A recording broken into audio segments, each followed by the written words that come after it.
Ladies and gentlemen, welcome back to YouTube. My name, of course, is Seth. Thank you guys so much for being here. Guys, we got a fantastic show tonight. As you can see, we have a full house. We've got our special guest, Harry Austin. You may know him at Ramacall over on Twitter and Ramacall over on Reddit as well.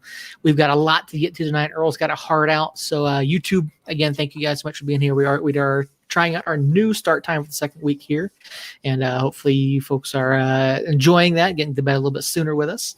But as always, if you're enjoying the content, make sure you subscribe to the channel. Number one, hit the bell so you get notifications as to when we do go live.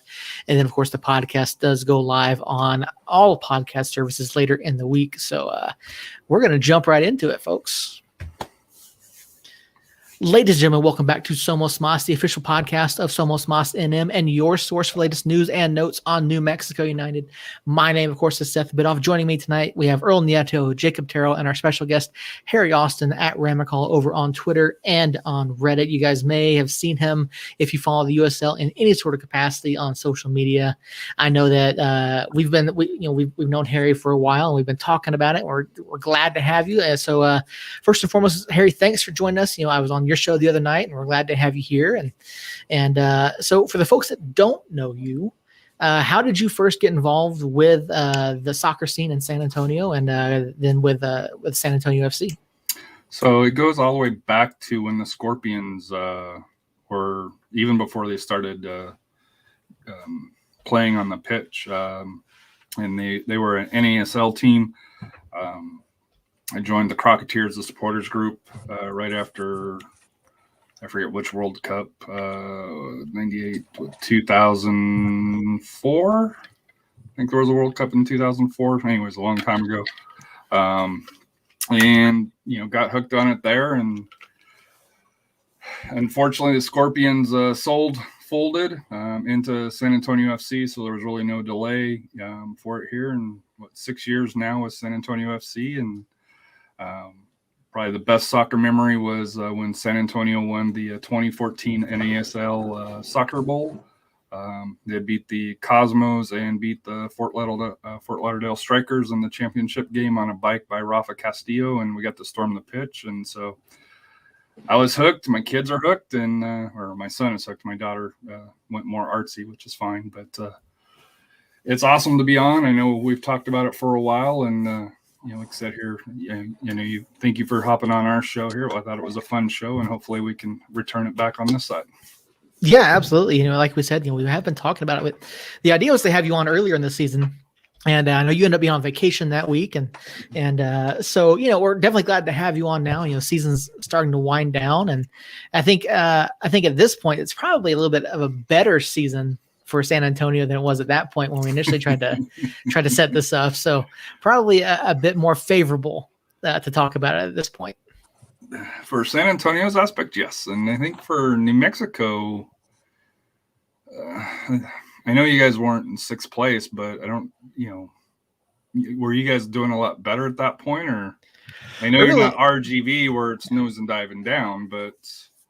Yeah, early on we had stayed right there near the top of the table, and so it's been a bit of an up and down season, and we just got out of a pretty tough stretch of 5 winless. So it's good to talk about some wins again. I know that's always a good thing for us. We always enjoy talking about wins more than we do losses, and it's definitely a lot easier to cover things. When number one, when there's goals being scored, and number two, when there's actually something worth talking about. So I know that's a pretty fair consensus, at least among the media here in New Mexico. When it's a 0-0 draw, it's like, okay, well, what do we write about?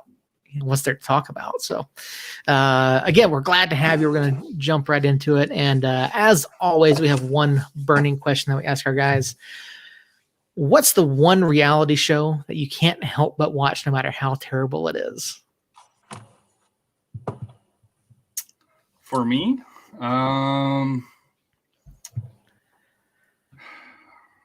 I do Hell's Kitchen. Wife, that's the one that I wouldn't say it's horrible. My wife watches a lot of reality TV, and there's a show, I forget which one it is. What is it?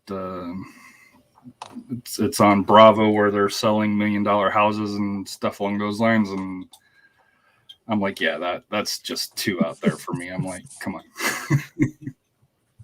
Yeah, it makes sense. I enjoy Hell's Kitchen. My kids actually will sit down and watch Hell's Kitchen, so that one's a lot of fun to watch. That one I do enjoy, and like I said here, you can't go wrong with it. And like I said here, in my early life, I was a cook, so I've experienced some of those failures in the kitchen. Not quite with Gordon Ramsay, in my face. Don't get me wrong, but having been a cook prior, you can understand some of the stress that they go through.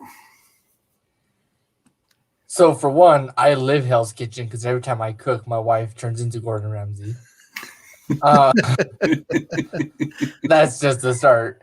Two, I don't watch reality TV. I don't own like cable or anything like that. I have all the streaming services. But yeah, I don't watch reality TV. I'm hooked on the dramas though, like 911, and actually right now I'm supposed to be watching New Amsterdam, which returns today. Oh, nice.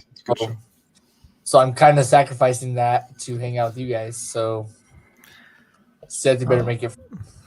Well, so sorry we're taking away from your dramas there, your TV stories, Earl. Hate to do that to you. It's not like you can record it and watch it, after the show. Yeah, watch it the next day on Hulu. Luckily, it's on Peacock, so I can watch it there. Yes. There you go. Can I say New Mexico United games? You can. I mean, it's. I've argued with my wife that sports are the ultimate reality show, basically my whole life, and yeah, it's been pretty bad at times lately. So, I'm gonna stick with that. So I'm gonna actually kind of follow Jacob, and my favorite reality show is going to be WWE. That's like the. That's a soap opera right there. It's not real. I actually want to ask you, Earl. Was there a pay-per-view the other night? No, there's one upcoming this. Well, are you talking about WWE or AEW? WWE. WWE is this Sunday. Okay, because the Peacock had a countdown timer going, so I thought it was this past Sunday night. I was like, all right, I'll sit down and I'll watch it, and then it was just a whole bunch of like episodes of something that dropped. No, it's this coming Sunday, and I cannot wait. It is. I'm a sucker for it myself, so. Yes, Finn Balor and Roman Reigns. I can't wait. So I enjoy wrestling as much as you guys do, and Jacob's. We're trying to slowly get Jacob back into wrestling, and with it being on Peacock, we can all watch it for free and kind of talk about it a little bit. And so it's I mean, honestly, if I actually was disciplined enough to watch like a week's worth of content, so like if I watched Raw, SmackDown, and the pay-per-view, I know I'd be hooked. The problem is I don't have that much time. Like I watch enough sports, and then my wife watches what she wants to watch, and we watch together most of the time. And then I've got 2 little kids running around. I don't have enough time to get that invested in it right now. Can I give you a secret to it? If you record it, I like the drama aspect of it. So the matches outside of the big ones, I'll fast forward through a lot of the matches. I'll watch the beginning, and I'll fast forward to the end to see how it finishes. Then they'll do the next interview. They'll start the next round. So like Raw, even though it's 3 hours, you can really get through it in 30 to 45 minutes and understand the whole 3 hours and 45 minutes without that time investment. But yeah, to sit there on Monday night for 3 hours, it's stupid, and it's part of the problem with WWE is they just Vince McMahon needs to go, but that's a whole separate discussion and a different podcast. So just a little sidebar, Harry, I want to congratulate you because this coming Thursday, you will officially be on Jerry Murillo's highlight reel. He makes of us every freaking week. Jerry, welcome. Speaking of Jerry, there he is in the chat. How's my worst fan base doing? Jerry, glad to have you. Thanks for joining us as always, man. And we're getting there. We're enjoying our week, so appreciate you being here. We were talking back at WrestleMania. We kind of gave Jacob the highlights of it. The which matches he should go back and watch. And I remember as a kid, staying up late and watching, WCW on TNT, and then it would go off at 10, and then switch over to WWE, WWF for the last hour of Raw. Or you typically that last hour of Raw was always better than the last hour of Nitro. So, it was that was fantastic. The Attitude Era, like I miss that kind of stuff. I don't think it's as good now as it was then. But. You want to know how I got into wrestling? Yeah. So I was, this was in the 80s when it was on WTBS. It would be at 5:05. Yeah. My great grandma, who was 80ish at the time, her and I would watch it, for that hour and a half that it was on. That's incredible. So that's how I got into it. I hated, WWF at the time because I was like, number one, it was never on, where I could watch it convenient. And, but that's how I got into wrestling. And, one of the great memories that I have of, watching the Four Horsemen and Magnum TA and the Rock and Roll Express, the Road Warriors, all through that time frame. So I know you'll be old enough to remember this. Earl probably isn't here, but they had the Saturday morning wrestling. I remember watching that too. I remember that was a lot of fun. We'd get up and watch it after like Saved by the Bell and everything, and then that the original Saved by the Bell. Yes, the original Saved by the Bell. So I'm gonna go out on a limb here and say that all four of us here at one time played a part of a song as a walkout music intro. And then am I the only one that chokeslam body pillows on the trampoline? No. Actually, I got chokeslammed through a trampoline by my brother. That's a story that we need to hear, but not right now. All for a potted meat sandwich. Oh. I had one of those Hulkamania dolls. They had the big stuffed Hulk dolls that you could they were like wrestling buddies or whatever they were called. I remember having one of those, and we fought over that thing all the time. Wait, you don't have it anymore? Do I have it anymore? No. My parents got rid of that like probably 15, 20 years ago. But well, this is awkward.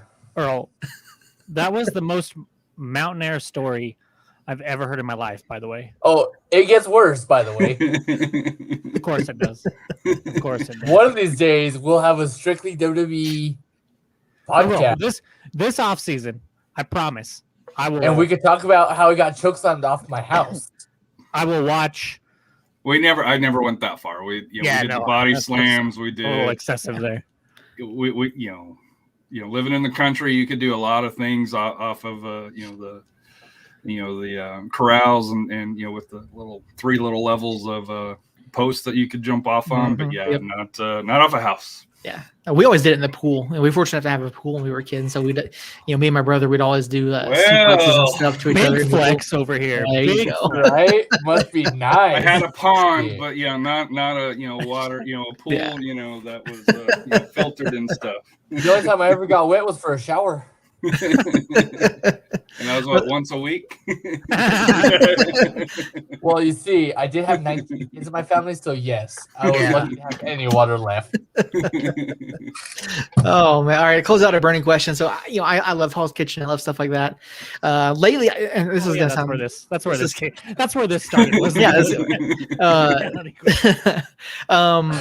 I've been, and I blame Peacock for this because they've been plastering it all over the front page of Peacock. And I've watched the entire first season of Below Deck Mediterranean. My wife's into that one now too. Yes. Oh my God, this is the stupidest show I've ever seen. Like, it's like 60% ultra rich snobs coming onto these boats and getting shit faced and treating the crew like crap. With your pool, right?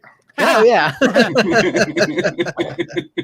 And then the other like 40% of it is like the crew all trying to either like sleep with each other or fighting with each other. I'm like, this is the worst show I've ever seen, but I don't want to stop watching because like they're, this first season they're over in like Greece sailing around. So I'm like, okay, that's interesting. But it's something I've been watching lately. I'm just like, I got to stop watching this, but I just can't quite get to that point yet. And I feel like they have something there that I would be into if I watched it and felt like it was at all real. Like, I feel like cruise ships are crazy places to work. And if they just videotaped what really happened, I'd probably be into it, even if it was a little bit less dramatic. But they amp it up so much that I'm just like, no, I'm out so hard. So if you guys are ever, Jerry, you're right. 2005 to 2013 is the best.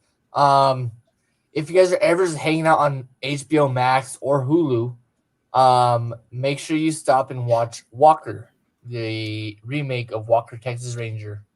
I am 11 episodes in, and Harry, you can take notes on this one. I'm freaking hooked.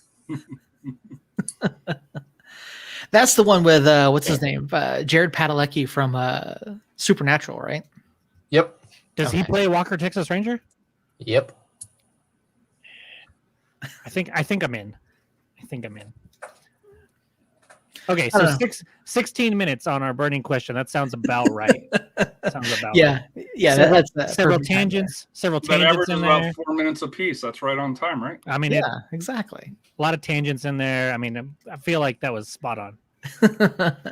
Yeah, no, I like doing these burning questions because it's something, I try to bring in different things, and I think it's just a great way to get things going. And, I think there's a little bit more, I think there's a little bit of energy now. We're ready to talk about this. And since we've got Harry, we're going to go ahead and jump right into it. This Saturday night, New Mexico United and San Antonio FC do face each other for the third time this season. Both sides have taken a win so far. We won here at home. San Antonio won there.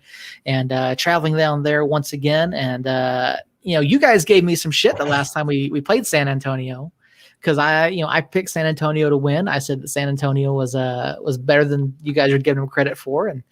And so first of all, how do you guys feel about that at this point? And then Harry, how wrong were these guys? So first off, how do I feel about you being right? Yeah. This ought to be I good. can barely remember what happened at 8:00 this morning, much less what happened at week 3 of the fucking season. July 21st. So we're talking 60 days almost exactly. My point. I barely remember what happened 60 minutes ago.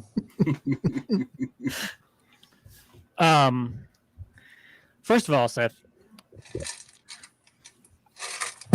Harry's a great guy. You don't got to kiss his ass though. So that was You what said that on that episode as well. I did. And who was right? I appreciate you listening to that. It's not about who's right and who's wrong here.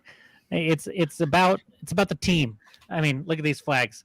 I mean, honestly, if I didn't know better, I'd think Harry was a United fan since he's got 3 of them posted up right behind him there. But I got 4 of them, right? 4 from New Mexico. I see 3. Well, I see 2, and then when you moved earlier, I think there was a 3rd one behind it. But Right, maybe but there was a over, 4th one. over on this side, the team down south. I think you guys claim them. Oh yeah, no. Jerry's we're not, team, I think we're it not- is. we're not gonna. This is not a Jerry's team episode today. We're not talking about them. FEP. Yes. Look, San Antonio has turned around since It lives. since then, and I was just not impressed with how they looked before that match. They hadn't been playing well, and I'd have to go back and look at your guys' schedule, Harry, but I feel like that was kind of a turning point, was right around there, and since then you guys have been really good. Honestly, I hate to say it. I don't hate to say it because I've never not liked San Antonio. In fact, I think San Antonio has the best kits aside from ours.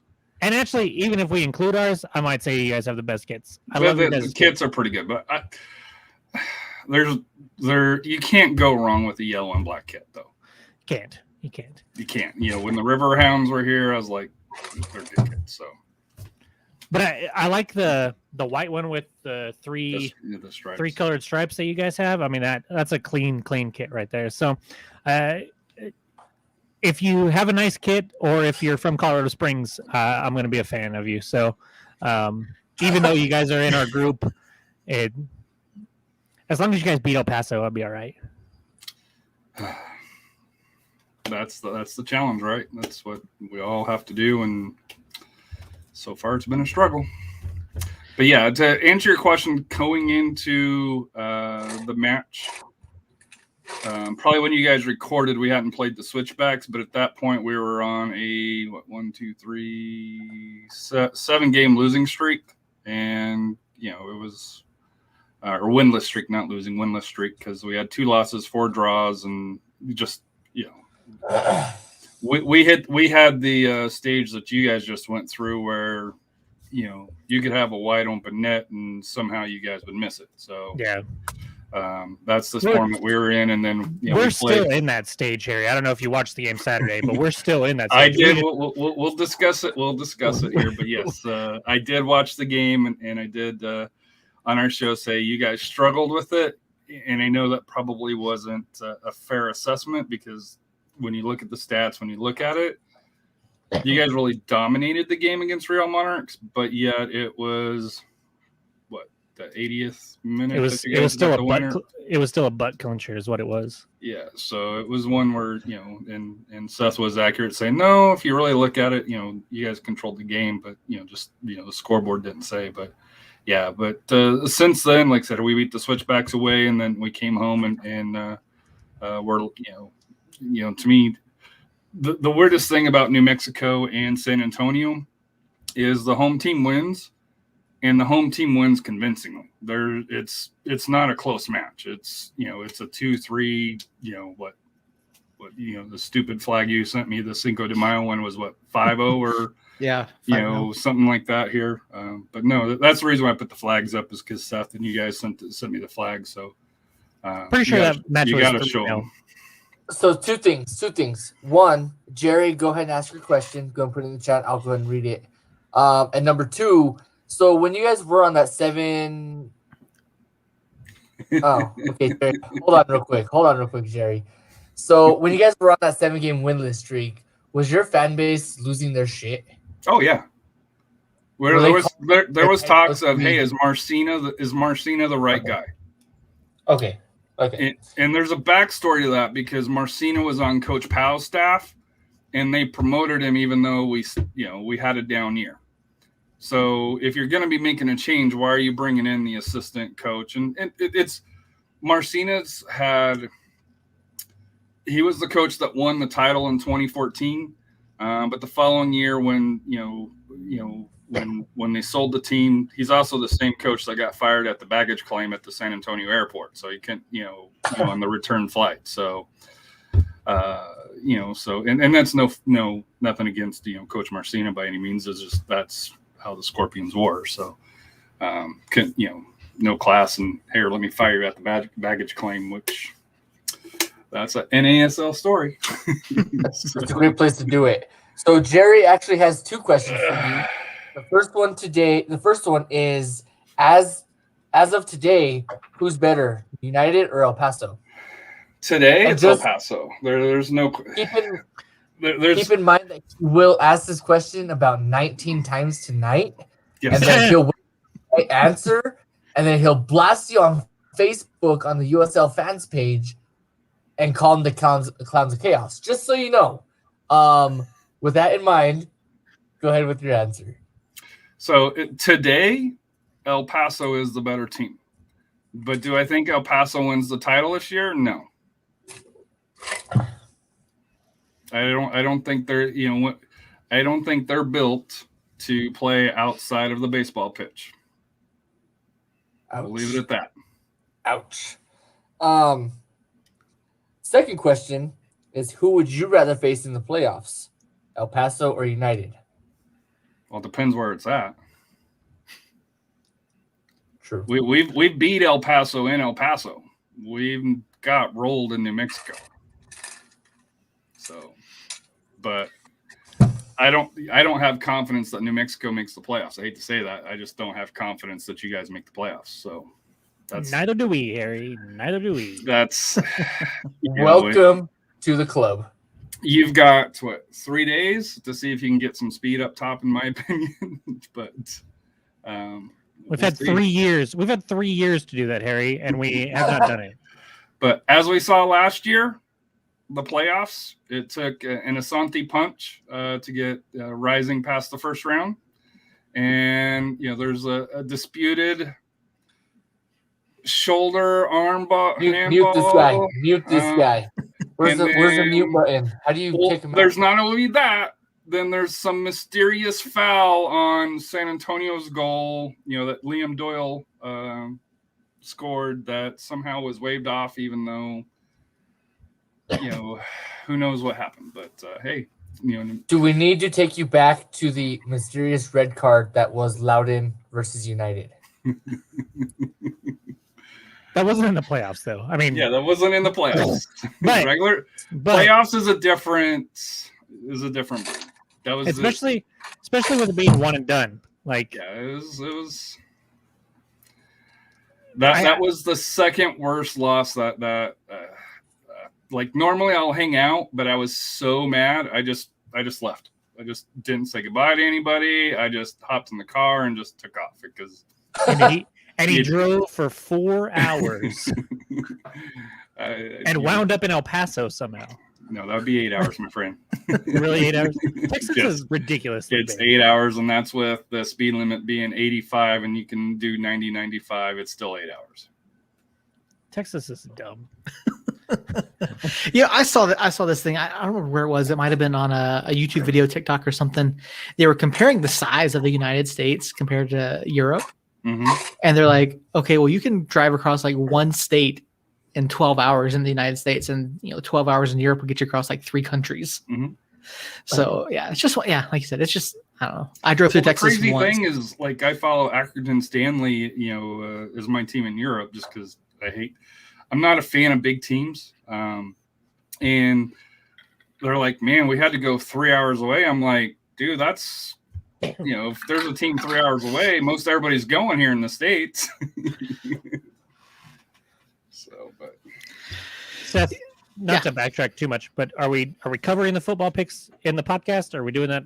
No, we'll do that offline. We'll do that because Okay. Earl's got a heart out tonight, so I wanted to get in and get So- our. Jerry has another question for you there, Seth. We don't have time for Jerry's bullshit right Look, now.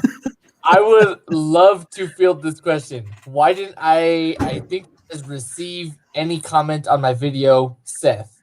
You know why you didn't get a comment, Jerry? Because you're a fucking idiot. Pick and choose. That we love, Jerry. Yeah, Jerry, Yes, we love you fucking being idiot, we here. love. We just we actually addressed it on the podcast last week, or maybe it was, or maybe it was just in our group text. But if you're I'm all for you. I'm all for you making content and pulling our stuff and putting stuff out. That's not, have at it, But if you're gonna like get me ranting about something, at least put it in the right context. Because that's not how social media works. Yeah, right, fuck exactly. context. There's no context in social So, media. come on. So that's why we didn't say nothing, Jerry. That's why. But like I said, take it, put it out there. We appreciate it. It drives more Can views here for us. So Yeah, we can you appreciate tag it. us at least when you Yeah. do that? Just There you tag go. us, Yeah, would you? tag it. Somos más en him. Yeah, that way we know. Almost must. Because I'm not a big Facebook person, so I honestly, unless I get tagged in something, I very rarely go look at Facebook. So yeah, there you go. So yeah, talking about this weekend, I mean, both clubs are coming off of a win. Everyone's looking good. San Antonio is. Have you got any word on Ford yet? I haven't looked to see if a discipline report came out yet. That's funny. I know, right? No, we haven't heard anything. We probably won't hear anything till probably game day. Like I said here, unless Foster gets a heavier suspension than what most people think he should get, I doubt we'll hear anything. Yeah, so in case you guys missed it, there were some fisticuffs thrown, some pushing and shoving really at the end of the San Antonio match the other night. Andrew Tenari nearly got into it with a member of Monarchs the other night. It's these are two teams that go in. They're not afraid to play physical. They're not afraid to get up in someone's face. And I think compared to say like us against El Paso, like I think if there's a different mentality when it comes to the physical play between New Mexico and San Antonio. I think it's smarter. I think it's more tactical and not just, we hate you. And so looking at that, what type of advantages does that give you guys when you do have that physical type of play? For us against New Mexico, it depends on the ref. It entirely depends on the ref. And I know we're going to have different views different views of this, and just like, I'm assuming you have different views on our physicality than what we have. But playing New Mexico is tough, just because, especially Sandoval, where a feather knocks him down. And, like I said here, it seems like that filters through the team. So, one time we had a dive pull, over under on the dives by New Mexico. But I think for New Mexico does a lot like what RGV does, where they'll take the punishment and go down. And if the ref calls it, they continue to go down, which is smart. It's that tactical advantage that, if the ref is going to call for it, and but if the ref lets it slide, then, obviously, it's a little bit more physical on both sides for that here. But, for San Antonio, they play on that edge. It's, there's no questions, that's that's been Marcina's style since, NASL, and it's good and bad. We've got 5 red cards this year. One, obviously the one against Ford was the 5th one, and it's we're tops, one of the tops in yellow cards. So but it's a physical match. What's your guys' thoughts on the physicality of San Antonio? I know RGV doesn't like it, we'll say here, and I'm assuming New Mexico fans don't like it either. So, because there's been some chippiness. I know we talk about the handball that was called, but I know on New Mexico side there was a couple of calls that maybe should have had a different color of card that was shown in that playoff game, if memory serves me correct. I've blocked out everything from that playoff game except for the Wehan goal, so I have to go back. I wish I could. I think it might be on the. Is it on the YouTube page by chance? Probably the highlights package. Yeah.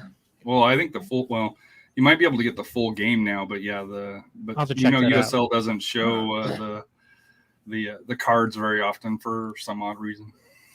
We could complain about the USL and their highlights and other things about it for a long time. That could be a whole episode right there. I guarantee it. But as for your guys' physicality, I don't really mind it. I mean, I think I'd rather play a team that's like that than a team like El Paso, which Jerry's probably furious at you right now, Harry, saying that we flop when El Paso is is the king of that. And I think when you compare us to El Paso, it's not even close to being the same thing. But you don't have a Yuma. We'll just leave it at that. Fuck Yuma. That's what I say. Even when he comes in, it's like, I respect you, Yuma, but fuck off, dude. Yeah. So, but I'd rather play you guys than play somebody like that, because it's so frustrating watching somebody just you look at them funny and they go down. So. And it, like you said, it is going to depend on the ref a little bit here on Saturday. If you guys get away with it, I get a little more frustrated, because I'm like, come on, guys, it was clearly a foul, clearly a yellow, possibly a red, and you guys didn't call anything. So, but I just hate Doyle. I can't stand that guy. Good news, Doyle is in Indianapolis now. He got loaned out to them. So. Well, I missed that news, but I'm glad for it, because that guy annoying as hell. The hugger.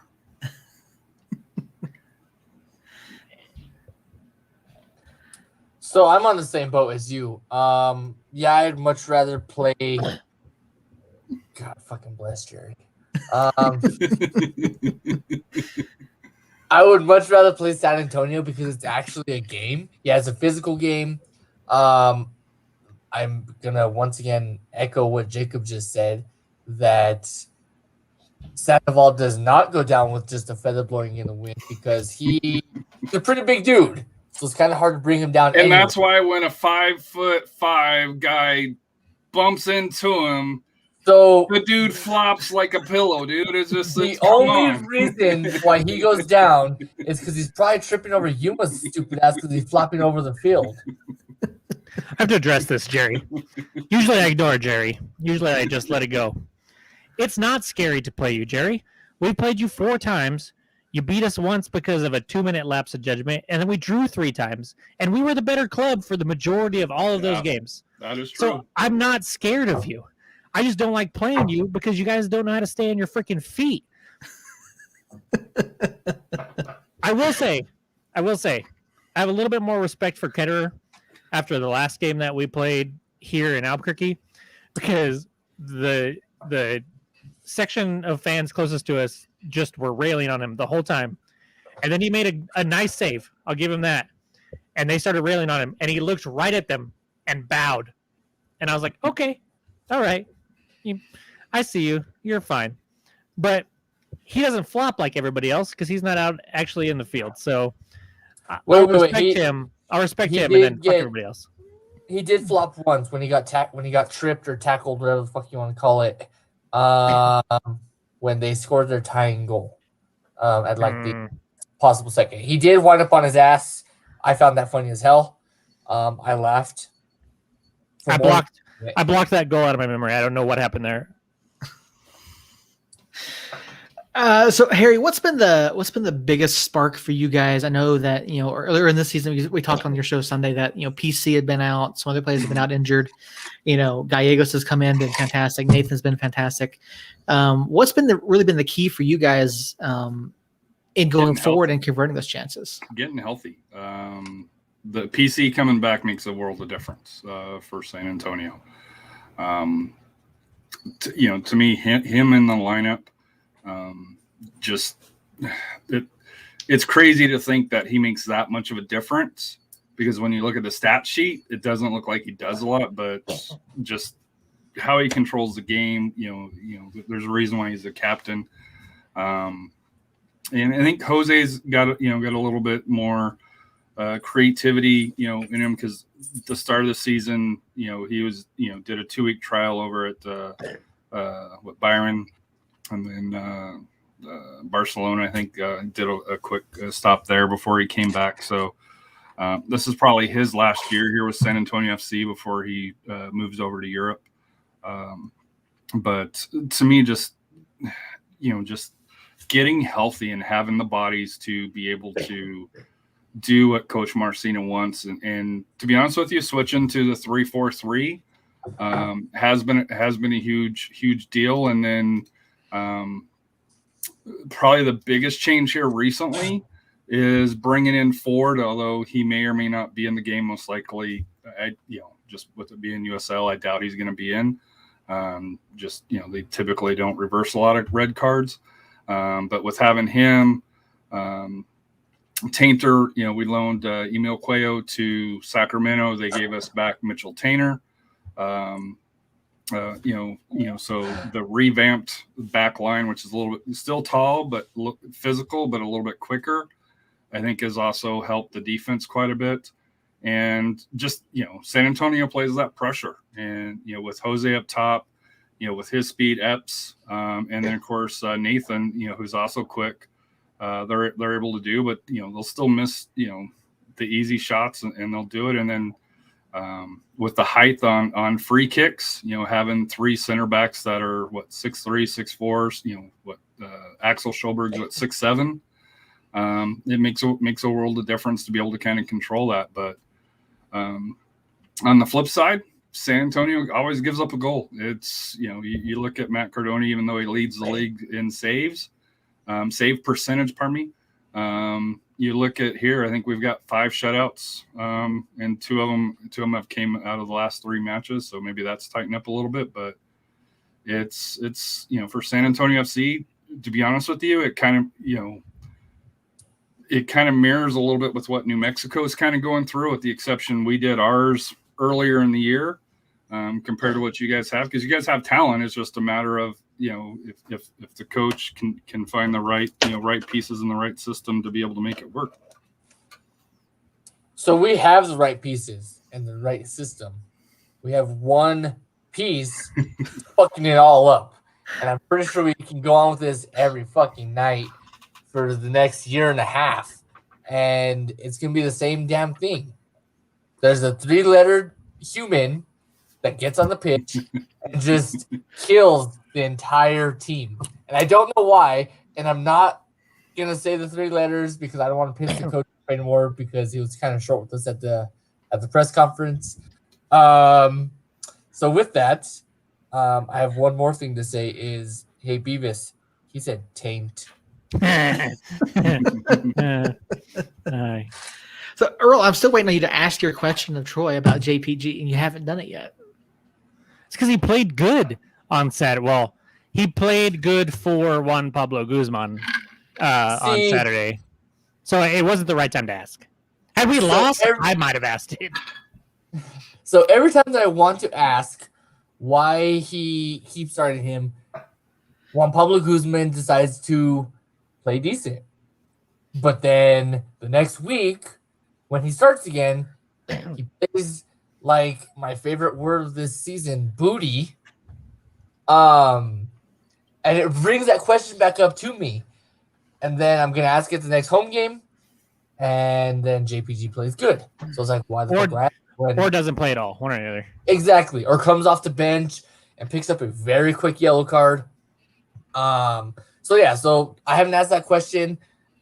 I won't be able to get the chance to ask that question because I have some family obligations going on these next couple home games. So maybe. Hopefully you won't have to next year. Right. So hopefully I can get Chris to ask these questions. No comment. Harry, would you say that PC is your guys' Yuma? Because that's what I say. I can't stand that guy. Yes. Just like, okay. Yes, They're very similar to me. And honestly, it's not a bad thing to have on your team. No, you There's- love him when he's on your team, yeah, and you hate him when there's- he's not. And that's why I There's have respect for Yuma. nightmares. Yeah, there's nightmares to play against. That's all. I have a lot of respect for Yuma because he is a quality player, but he's a dude that just, if he's not on your team, dude, he sucks. And you know, he plays on that line, you know, like after the last match, you know, was when El Paso lost, he was, I don't know what the hell happened, but he went from, hey, you know, going to congratulate, you know, the Eighth Notch fans that came over, you know, to Toyota Field and came down from, you know, from Austin to support El Paso, to, you know, a brawl in the middle of the field, you know, with all the players and stuff like that, to where it was just stupid. And it's just, he does that stupid stuff that instigates and you know, he got escorted out by security because he wouldn't back down. This is Yuma in a nutshell. This was taken on Yes. I don't remember which match, but hey, what are you doing? That's he's like at least Solo Asante, you know, Samuel from Phoenix. At least he has some production, and when he flops, he flops like a damn fish on the field and rolls around and you know, he makes it obvious. Yuma just, you know, he's worse, you know, in my opinion, you know, and I know, you know, I'm on your show here, so I'll be respectful.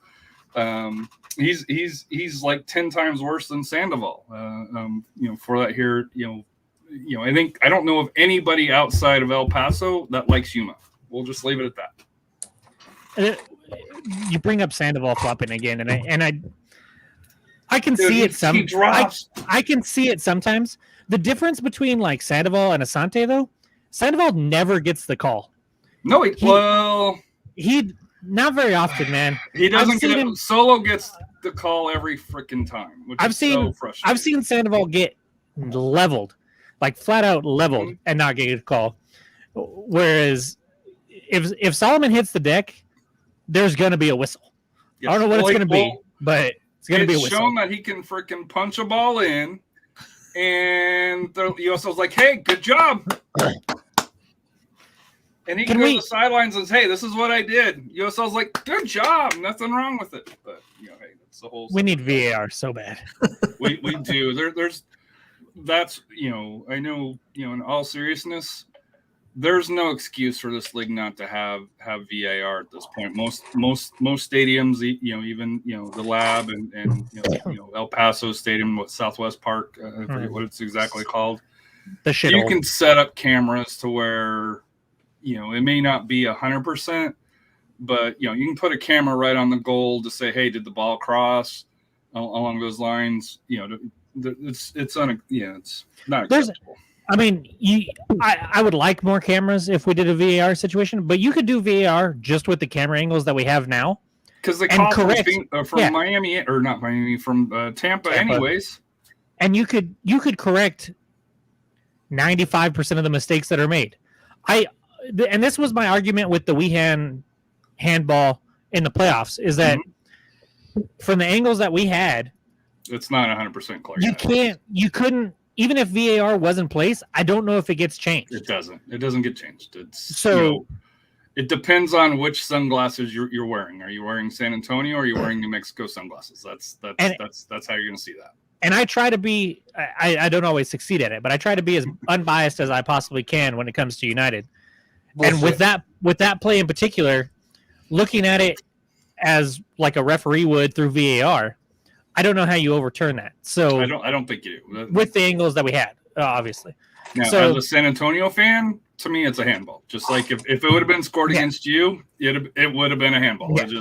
I got you. That's the fandom in here. But yeah, as far as like taking a step back and outside of the ribbing between the two fan bases, it's not getting reversed. It's what's called was called, and like I said here, the refs.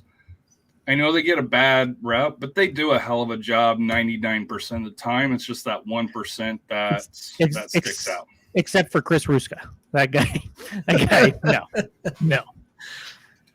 Yeah, I haven't paid too much attention to where Chris Ruska's been lately, but he has not been in the USL Championship. I look every week, and for 4 weeks now, he has not reffed a USL Championship game.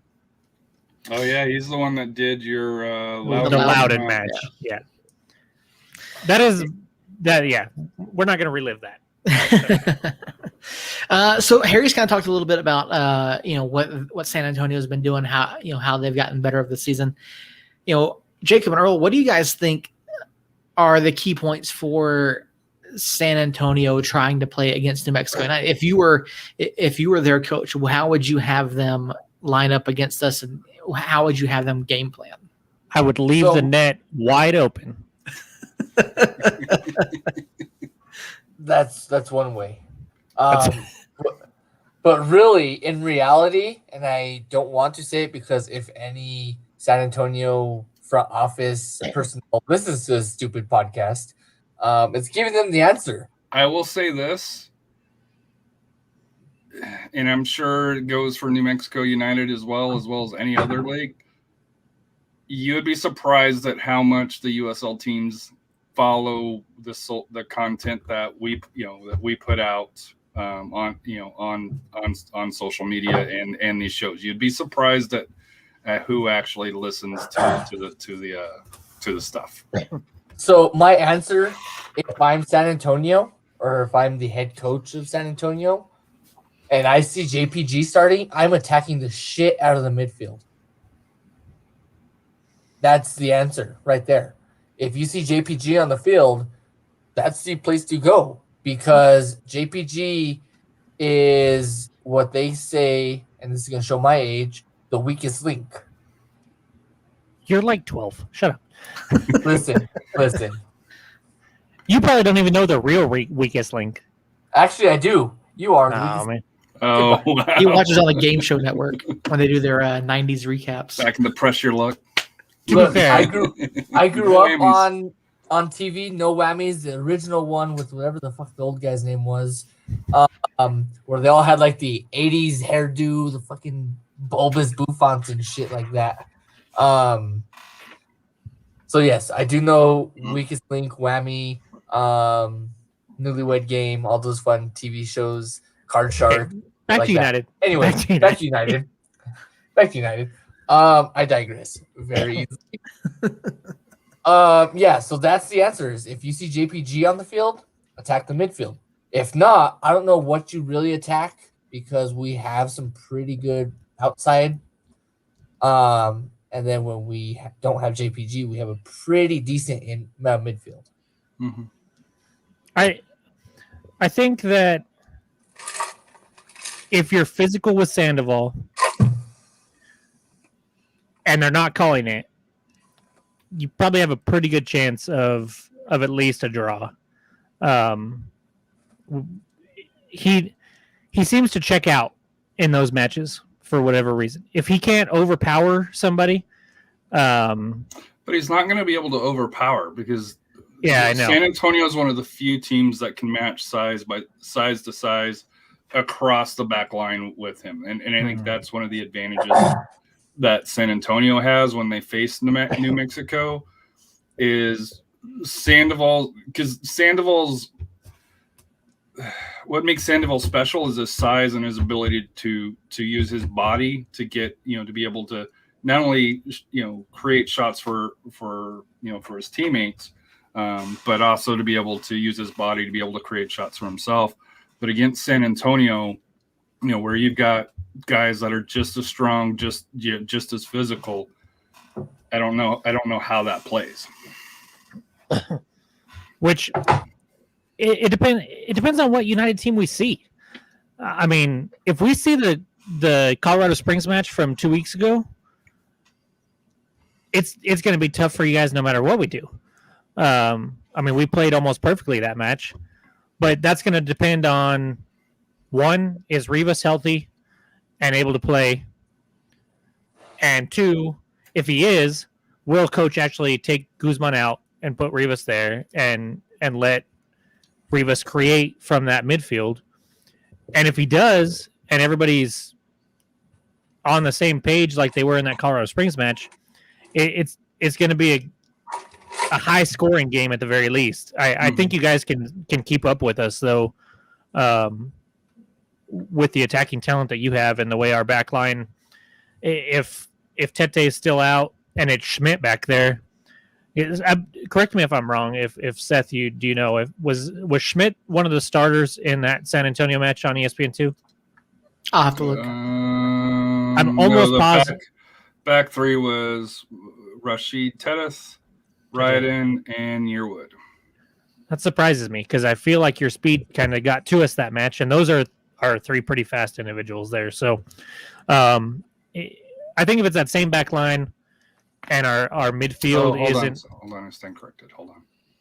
That was the Colorado match that I pulled.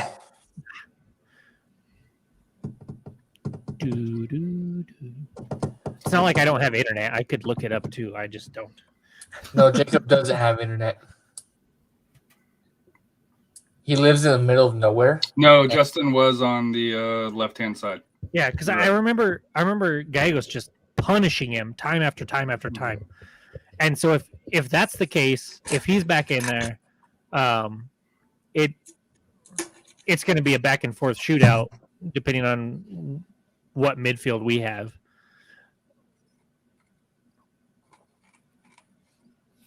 All right, going the other way, we've seen that we can at times, especially at home, we've been able to go out and put some goals up. But on the road, we've just been absolutely atrocious this year. 2-7-4, I think it is on the road. Why is that? Just out of curiosity. And I've listened to your show long enough to know, and I don't want to start this discussion, but it seems like a way you don't play as aggressive. I'll just leave it at that.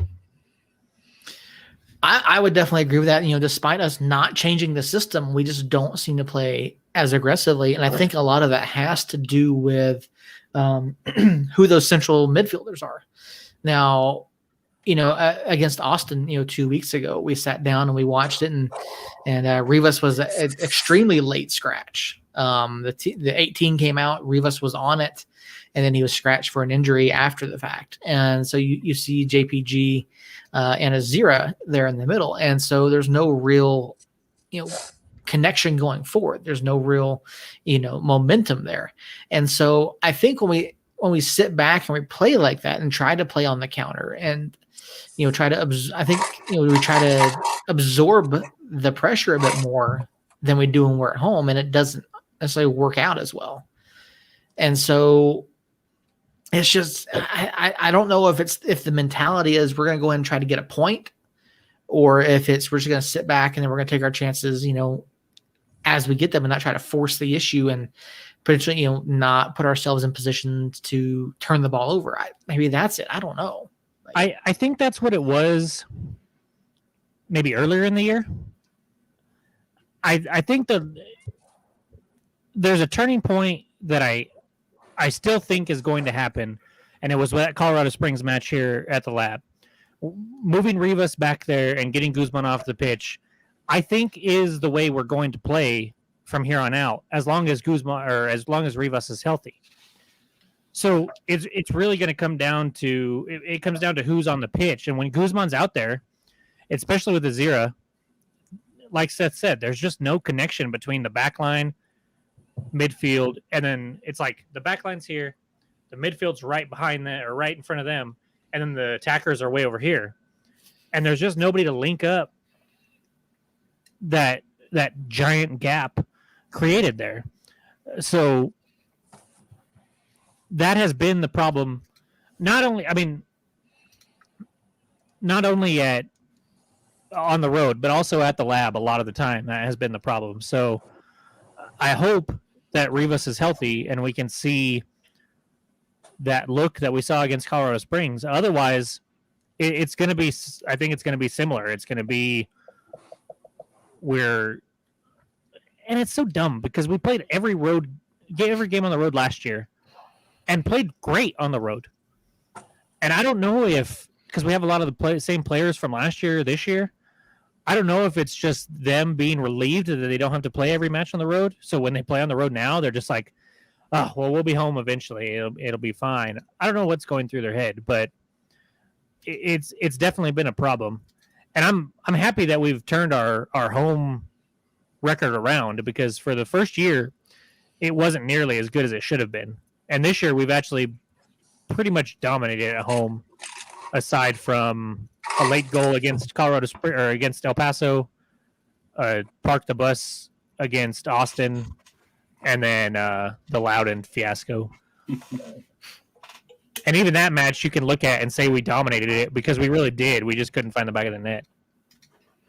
But that is the key on this match, is when you look at San Antonio and New Mexico, it's whoever can put their shots on target. It's the breakdown between San Antonio and New Mexico. It's as simple as that. Which team can find the net? Or it's not even finding the net. It's put shots on target. And that's the key. It's when you look at the stats from both games this year, and I think even if you go back to 2019, it comes down to which teams because both teams press, both teams attack, and in my opinion, they're very even. As far as talent, it's very even. There's a little bit difference. I think we're a little bit taller. I think this year we might be a little bit quicker, which I don't think you could say that in the past. But to me, it's all about who, because possession, like for San Antonio, they can live with 30 to 40% of the possession and still get quality shots on goal. But it's all about finishing. And I hate to say that, but that's what it is. I mean, there's going to be chances galore. I mean, there always has been when these two teams play. And I mean, it's been about finishing for us all year, and you touched on it for you guys earlier too. I mean, if we put shots on frame, then we're going to be okay. It's just that weekend chance against Austin, or not Austin, Real Monarchs Saturday it was a wide open net. Earl said he could have finished it. I don't know about that, but Earl said he could have finished it. I think Earl would. And he just plumb shanked it. So if Earl, you're worse with that than you are the drill. I'd rather you have the damn drill than your stupid bottle of ice.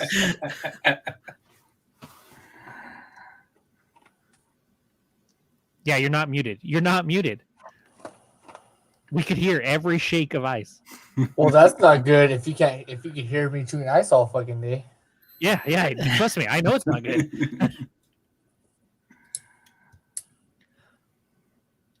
I wonder if you've got the right mic on, Earl. Let's see. No, he does. You do it right in front of the mic. It's gonna pick it up. It's simple. Oh man. Anyways, Seth, you're our you were our preview writer. What's your thoughts on this match coming up? This is probably our toughest match between now and the end of the season. These two games with San Antonio. Well, I mean, I'm not taking into account Lou City. I think this is City, San Diego. I'm more worried about these two matches right here than I am San Diego and Lou City, because I'm fairly certain I know how both of those are going to go. These two matches right here, I think, are going to be incredibly important. I will say that they're more important than those other two. I'm not sure I'm more scared. Probably this one being on the road. The one at home. The one at home, I penciled that as a loss. I think San Antonio, and I know Jerry's going to love this here, but I think San Antonio's got 2 losses at least on their roster, and that's at El Paso and that's at New Mexico. Just, I think if you look at the history, we'll see come, week game of the week and health and along those lines. But I think for San Antonio, away at New Mexico it doesn't scare me. That's the wrong word. Just it's one where you're not going in favored. Yeah, and I think this year more than the previous seasons, I think that home field is absolutely more important. Last year with COVID and everyone traveling, I think that threw a lot of things out of whack. And you didn't have fans in the stands in most places, and I think that really played with the home field advantage theory. Mm-hmm. And so I think we saw a lot more results last year that we wouldn't normally see had there been that different level of atmosphere around it. But yeah, looking at this one, I look at how guys like Gallegos and Nathan are playing. They're playing out of this world. They're playing unbelievably well right now. Gallegos tore us up last time, and we just have not done anything on the road. For whatever reason, we just haven't. And that's what worries me most, is that we haven't done well on the road. I think we have the ability to go in there and win, but whatever the mindset is, whatever that mental block is this year, I think that's what's holding them back. And I don't think that we have enough to walk away with 3 points on Saturday night.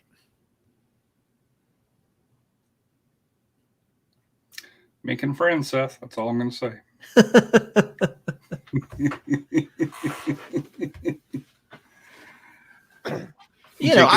Jacob's speechless.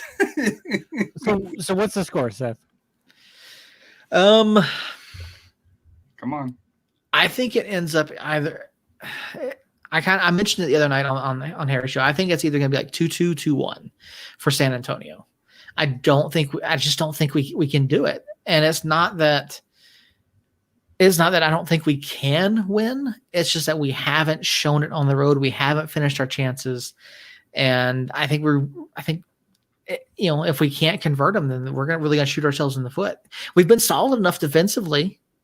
I think our goals against average on the road is like 1.2 or something like that. I mean, obviously Phoenix skewed that up a little bit, but I think that's our issue is our forwards. And do we have that link up play, and can we convert our chances? Earl, score. 2-2. 3-1. San Antonio. I don't think we go into San Antonio and come out with a win. Especially since we won last week. So 2-2. You guys all sticking me. Not you, Harry. I expect you to say 3-1. That's fine. You want to elaborate on that, Harry? Or So San Antonio typically gives up a cheap goal at the end. So I think it's I will say this: whoever scores first will win the match. I will say that. So if New Mexico gets the early goal, which could happen because San Antonio they had 7 matches in 22 days and they finally got a week off. So Do you not know our MO, Harry? Our MO is to score the first goal in the first 15 minutes and then draw or lose still. That's especially this year on the road. Well, not in San Antonio, but Well, we just didn't score there at all. So, but no, I just think the coming home. We haven't been home in 2 full weeks. So it's been a while. So hopefully fans will turn out. Attendance has been less this year than historical. I think that's everywhere, Harry. I wouldn't feel too bad about that. But still, it's I know you guys are drawing down, we're drawing down, but and it's just like with the lab. When Toyota Field's got 6,000-7,000, it makes a difference. When the lab has you guys can hold 12. Well, this year you guys average 11, 12 on average. It's just over 12 last in 2019. Yeah. Yeah, in 2019 it was just over 12. For that Cinco de Mayo match, I think it was 15. It was 15 to 21. So yes, it's trust me, I still have nightmares about that game. But to me, just how this series is, it's not a close series for whatever reason. And the only thing that scares me is New Mexico's a desperate team. They need 3 points. They're getting to that point in the season where a tie doesn't help them. You guys have got 8-9 games left. 9, yeah. And RGV, I think RGV is going to turn around. They can't. They're on an 8-game winless streak here. At some point, they're going to start to figure it out. Austin's 3 straight wins. I don't.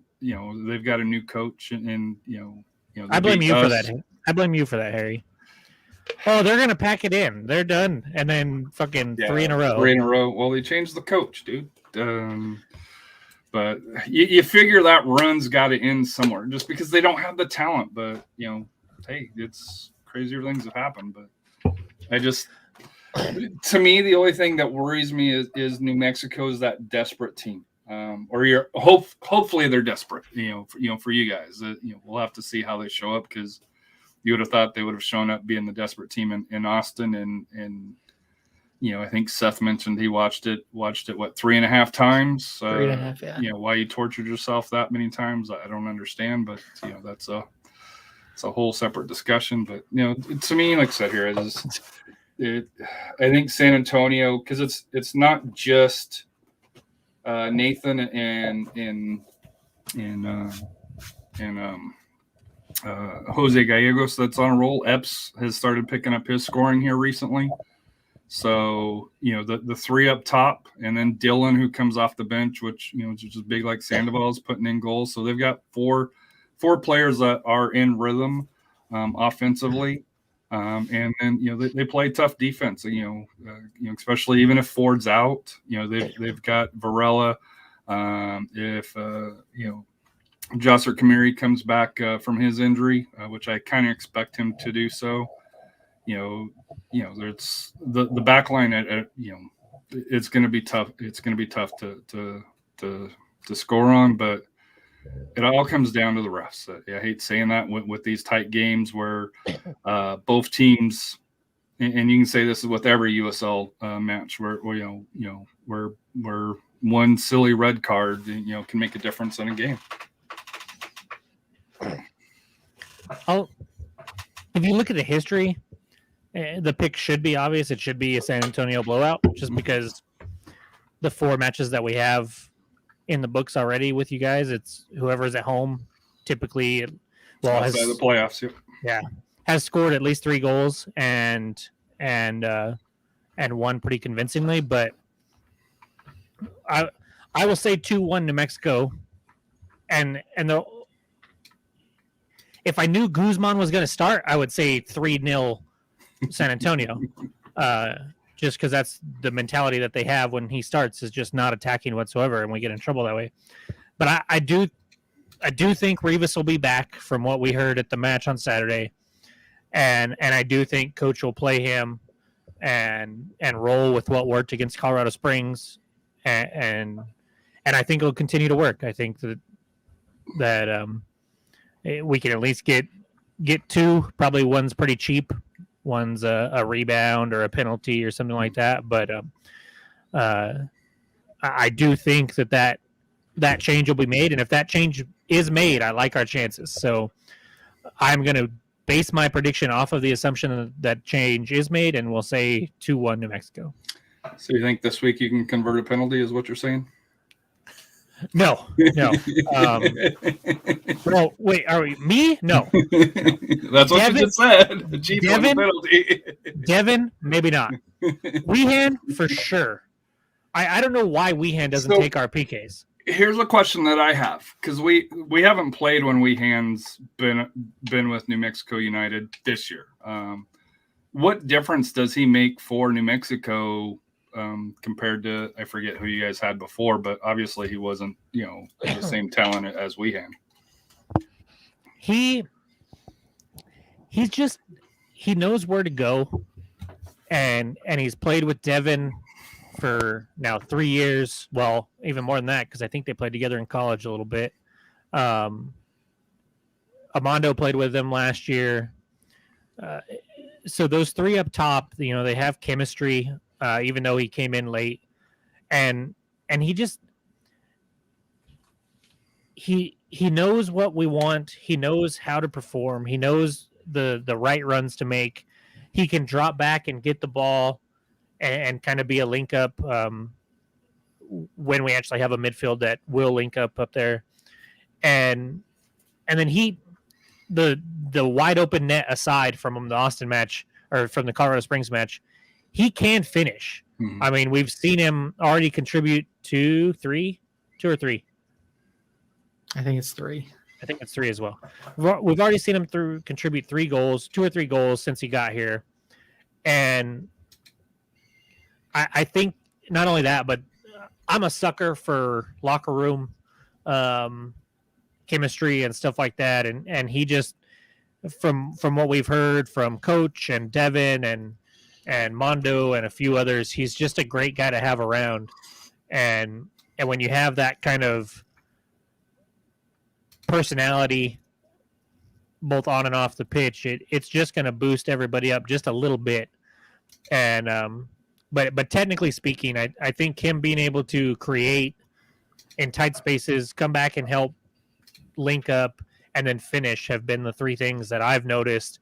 And his creativity, which is part of all of that, is just what was one of the things that was lacking before we got him.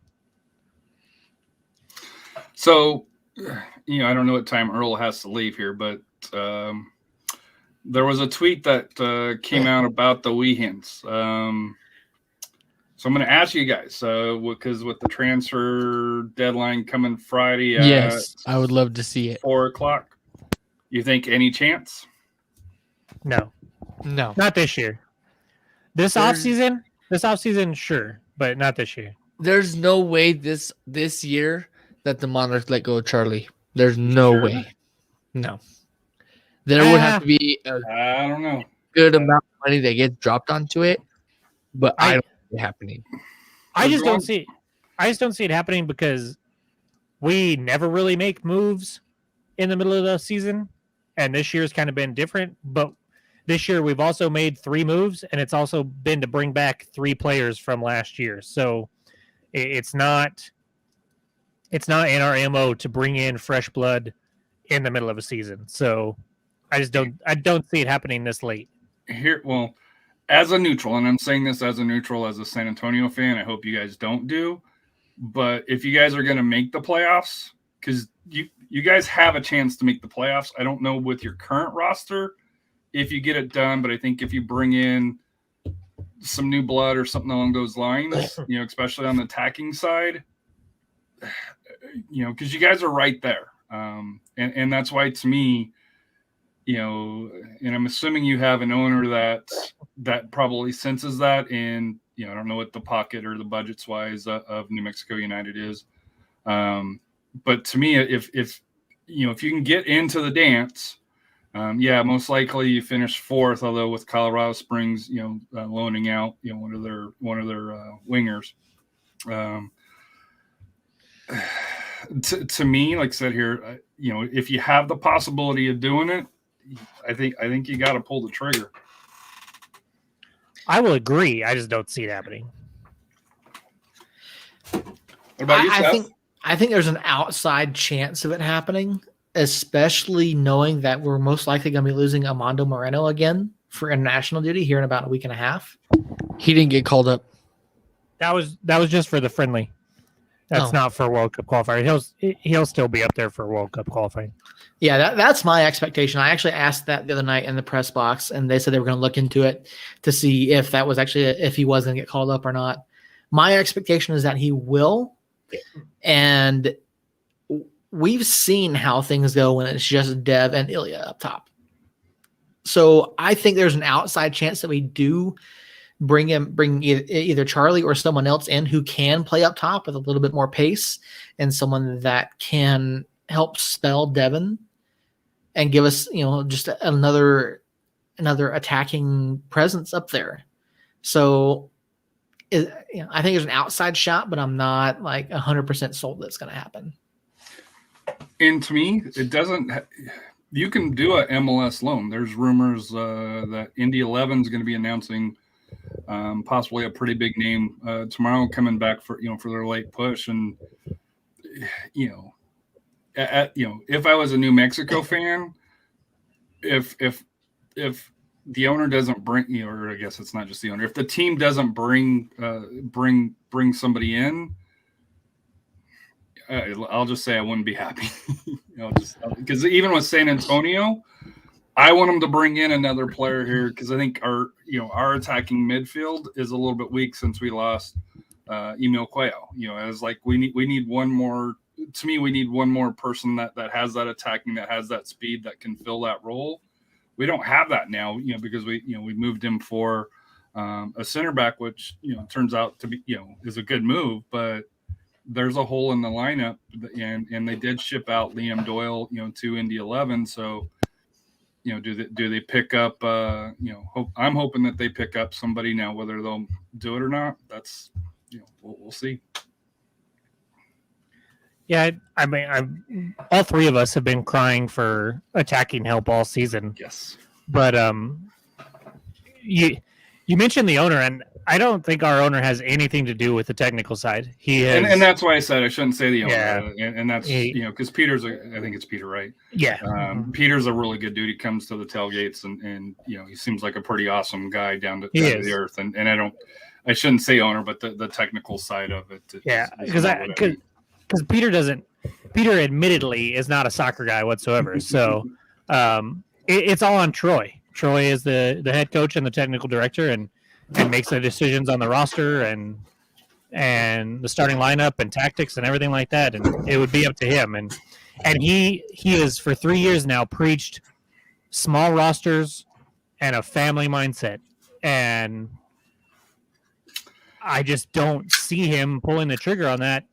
Although you could say with the family mindset that Weehan would be a good choice, since he have family on the team. So, I mean, I'd love to see it. I've been impressed with Charlie since he made his debut with Real Monarchs. And I'll say this: I don't think the owner puts out that tweet without something behind it. Now, whether that's for this year or next year, that's to be determined for that here. I'll just say that. Yeah, it's up in the air. I mean, as you mentioned, the roster freeze date is on the 24th, so 3 more days that clubs can make changes to their roster prior to the end of the season.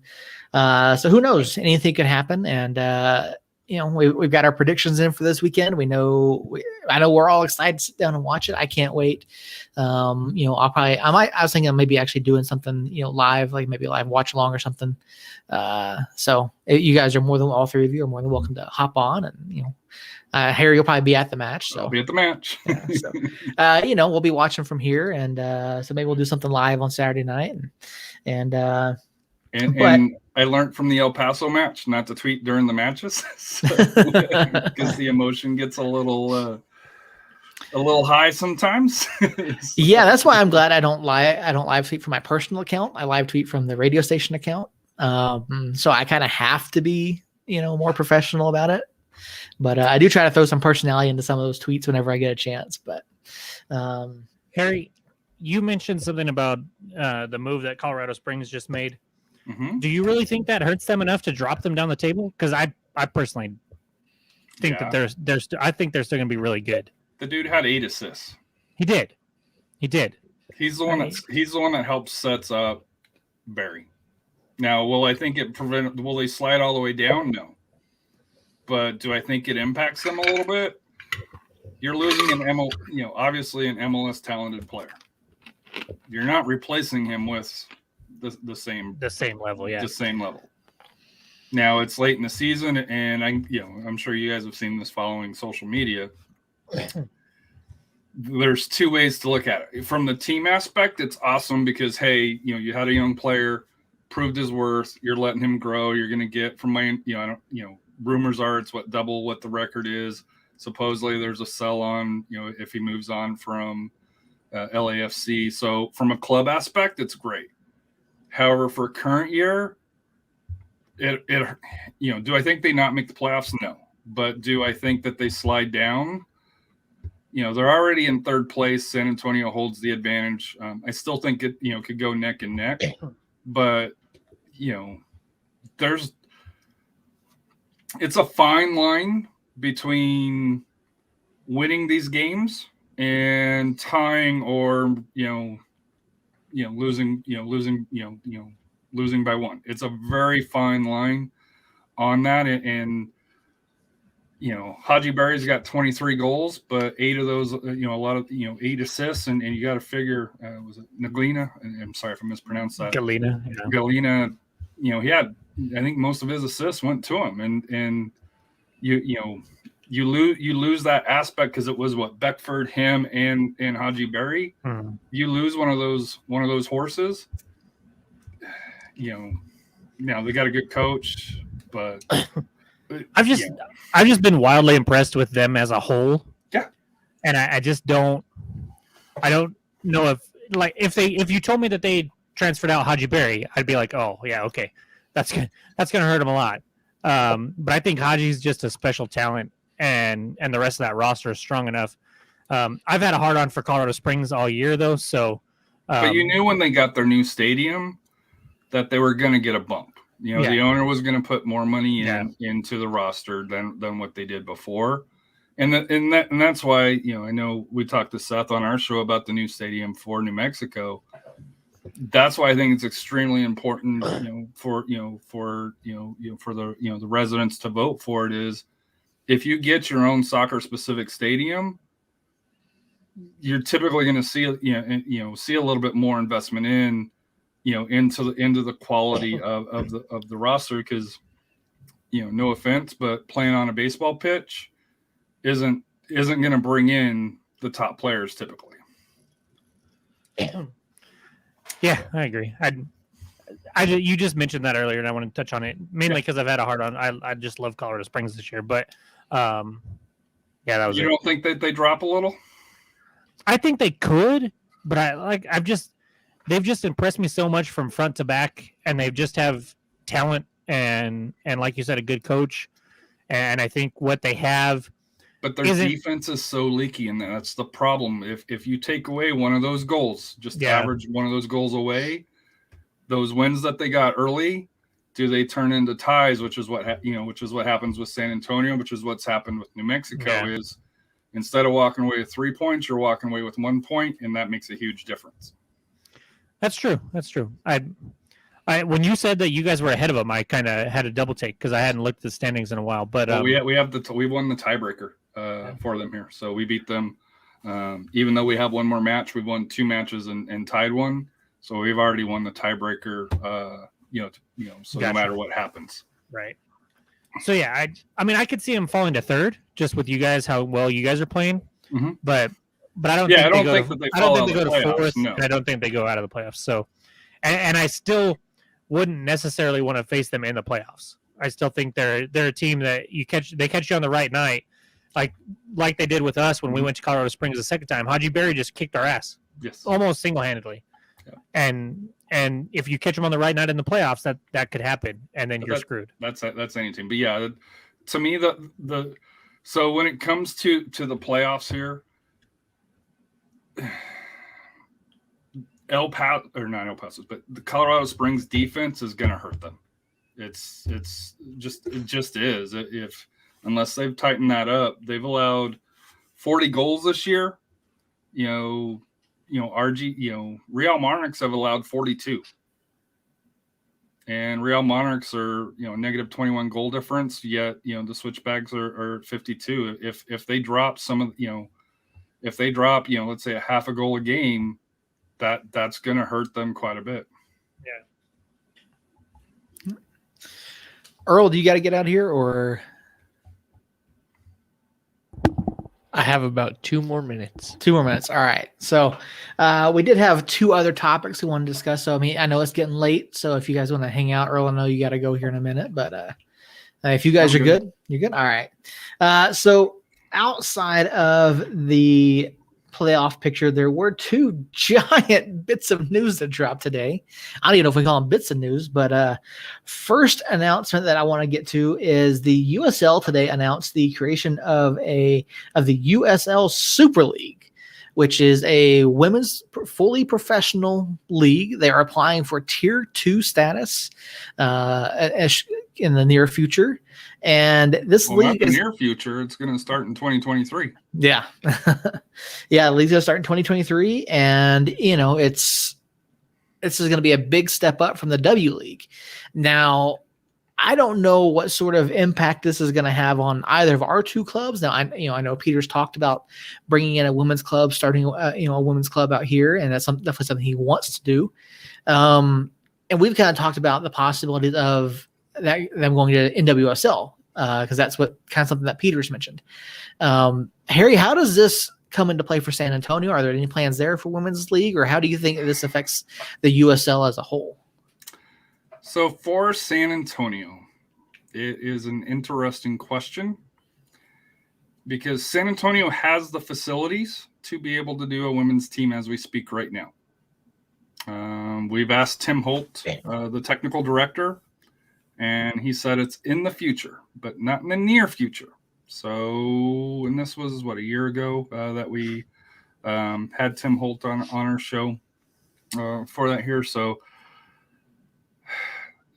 at the time we were like, hey, why doesn't, because Toyota Field to me would be a perfect NWSL stadium. It seats about 8,200. If you sold it out, it's a nice facility. San Antonio, which is owned by the Spurs, also in their history, for full disclosure, had the San Antonio Stars, the WNBA team, and they sold them to Las Vegas Aces, who retired Becky Hammond's number, who never played, for the Aces, but that's a whole separate discussion. So here in San Antonio, it's kind of a mystery. I do think that they will, just because I think USL is going to put some pressure on them, on the teams to kind of help get this league started. And I think for San Antonio FC, to be able to get into the women's academy, because right now they have a fully funded, boys academy, for the men's side, and they've had success with it. But it's kind of a glaring thing to, especially in today's society, if you're only focusing on, the men, you're losing half the audience without, going in that direct, too far in that direction. So I would like to think San Antonio is going to be one of the leaders, but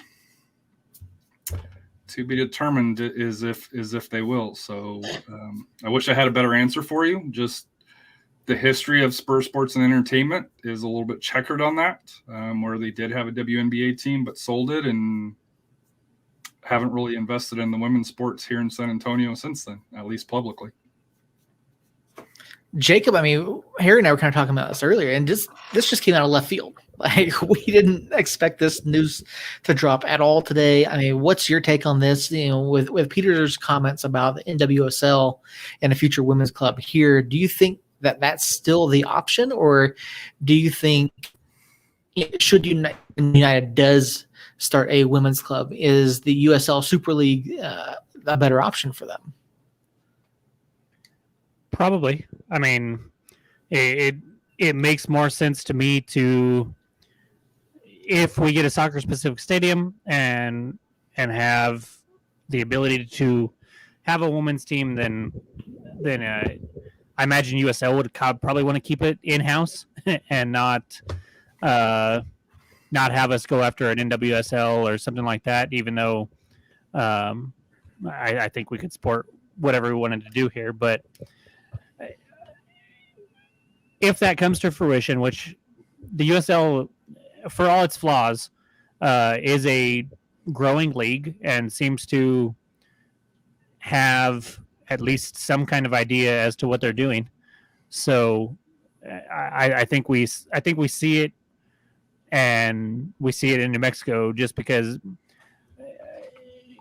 I would assume that they would keep the black and gold and have the USL be able to be under one roof in New Mexico. It just makes more sense. So here's a question to you, Seth. NWSL, we'll just put it kindly, has been making some errors, we'll say. Mm-hmm. The women's game's still a little bit like the Wild West at this point, where I don't think there's clear dynamics on what Division I is for the women's side as of yet. And if you look at the picture or the pyramid that USL tweeted, they left, going across from where, League One is open. So they have, the Super League, a space, and then the W League for that here. So they equate the W League, and I think the teams that you see coming in kind of go more with that League Two PDL or the smaller teams, along those lines. I think it'll be interesting to see if they can get this established with, rumors are that they've got 10 teams lined up, possibly more,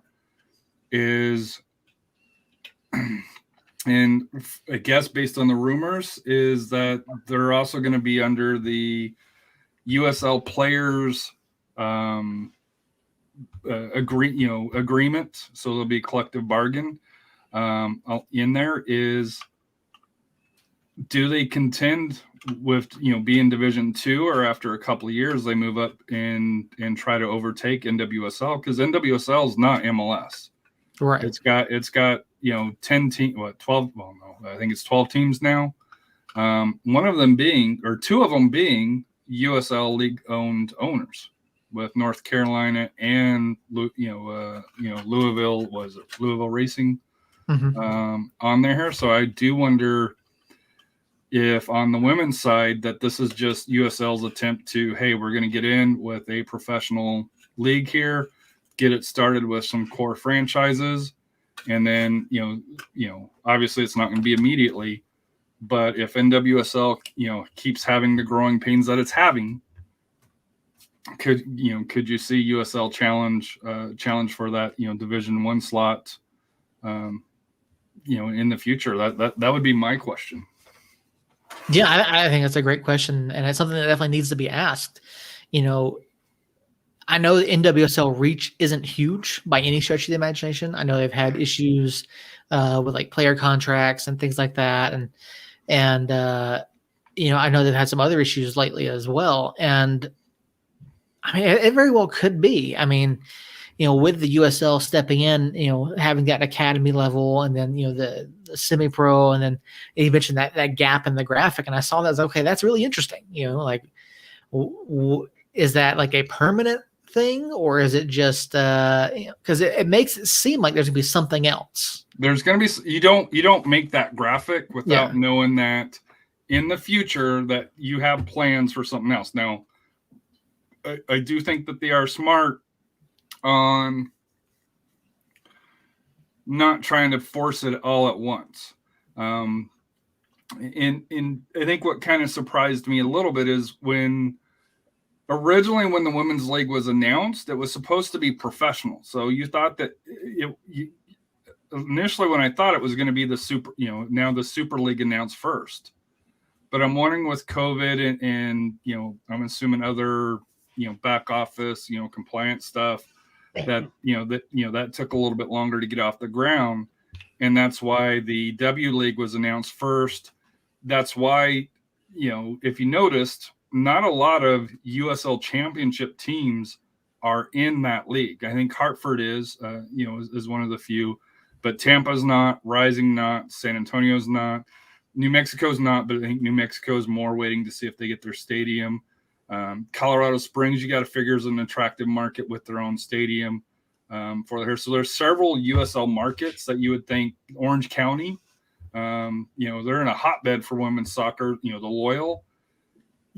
None of those teams were announced at this point, for it here. And that to me was kind of what's going on. And now with them finally announcing the Super League, it kind of makes a little bit more sense on, because we were frustrated. Hey, why isn't San Antonio FC, especially if it's a pro, if it's an pro amateur team, why wouldn't you try to put a team into there just to say, hey, you're in the women's game, have it, it doesn't really cost San Antonio FC a lot to put games on, at Toyota Field.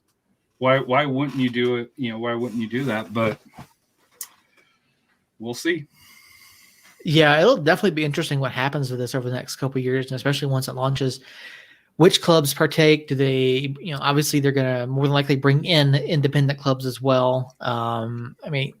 Is there going to, obviously there's enough interest in it for them to want to do it.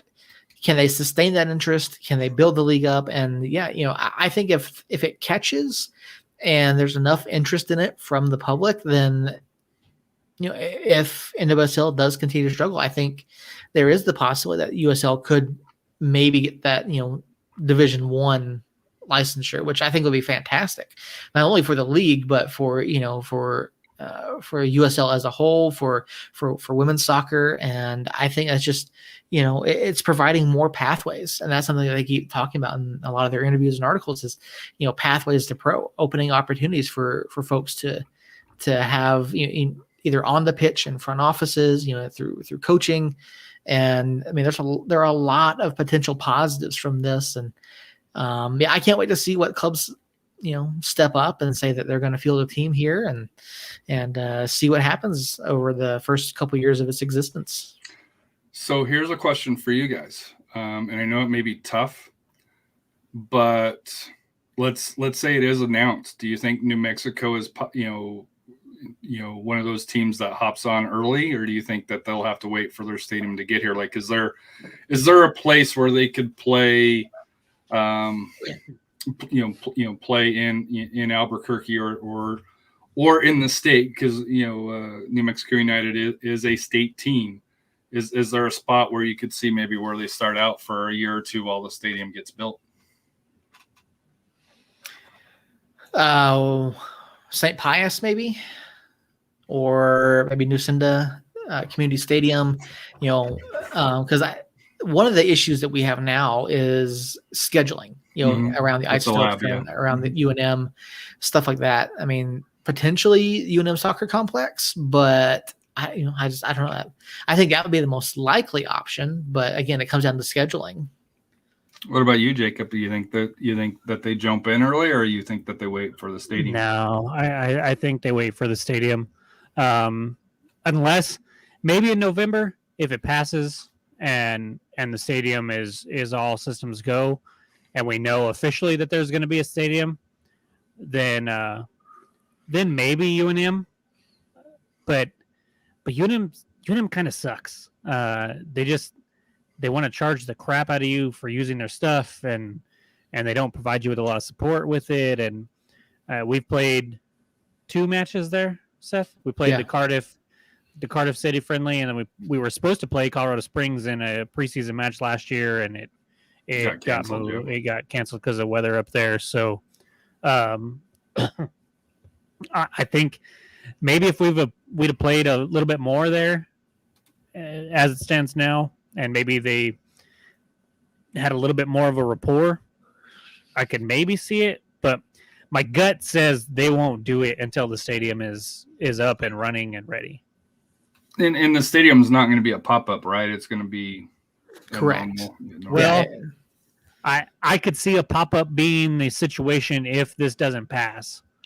I could see them going the route of doing a pop-up in Mesa del Sol, which I know you don't understand that area, but they practice and have their facilities about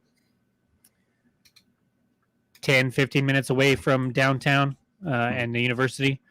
And it's kind of like a little random subdivision that there's not a lot out there.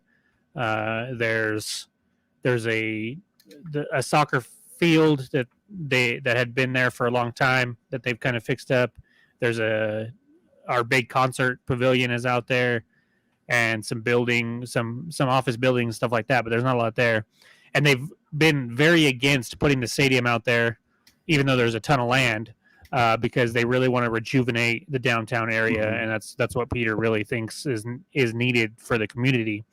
But if this bond does not pass and they do not get that money, as a backup plan, I could see them taking Mesa del Sol, where they practice, and then where they had the preseason games and where the academy plays. I could see them turning that into a pop-up, turning that area into a pop-up if necessary.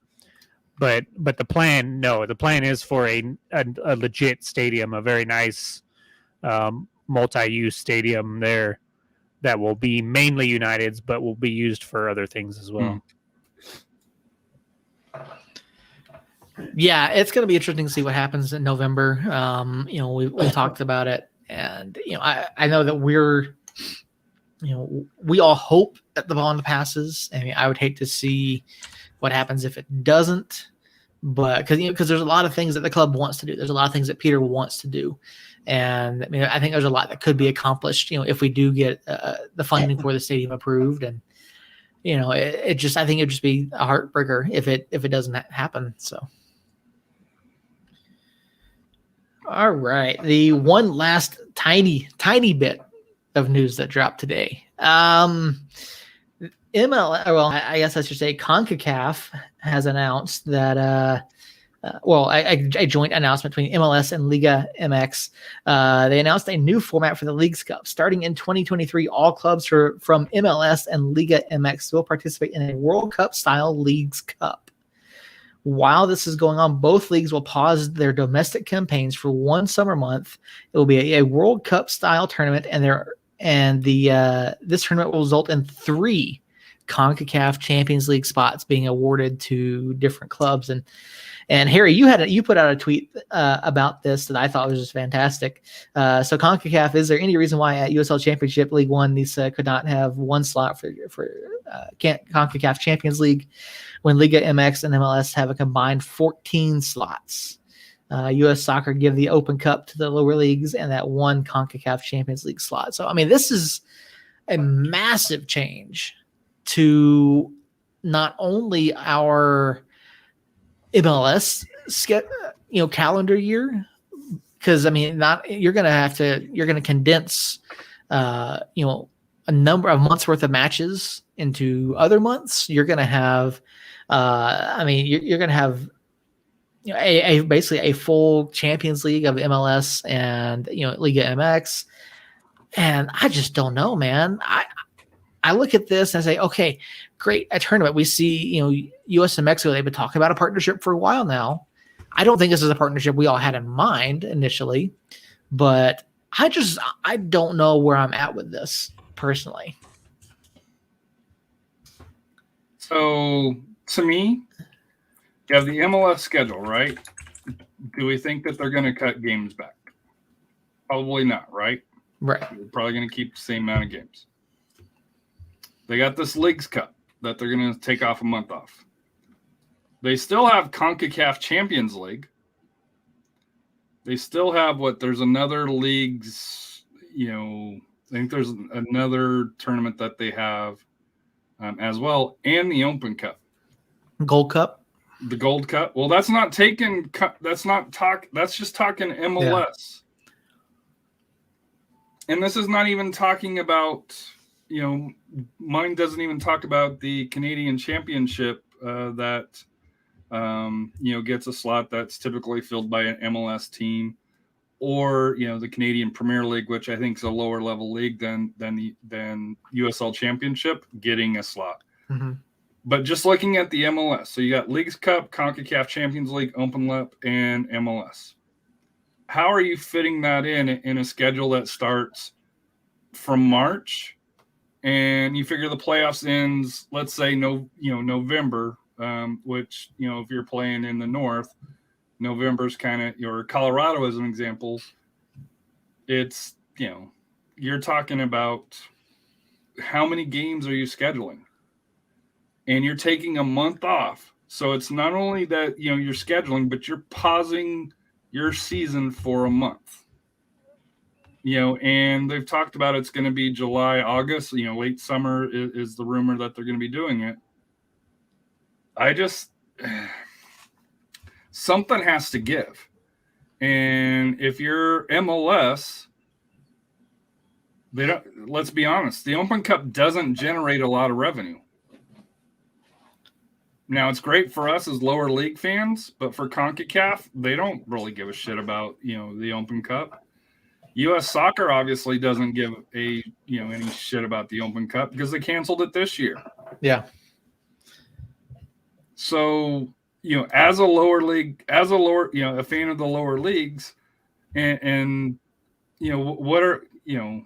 what are you supposed to think? It's already heavily tilted towards, MLS to begin with, but I don't see how you fill these, play this schedule if you're an MLS player. I just, how many games are you going to put in? I know San Antonio played 7 games, in 22 days, and it was nuts. The players basically hopped on a plane, played, hopped back on a plane, played. Where are you supposed to recover, recover as an athlete?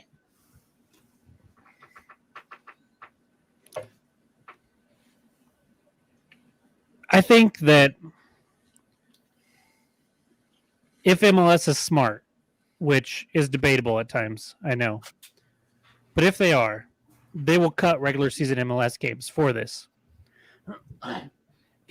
Assuming these are, at least half of these matches are going to be played in the U.S., the benefit that they can get from getting Mexican eyes on the MLS product, as long as these teams take it seriously and actually want to put a good product out there. It's a whole separate discussion on that. It is, which I personally think they will, if it's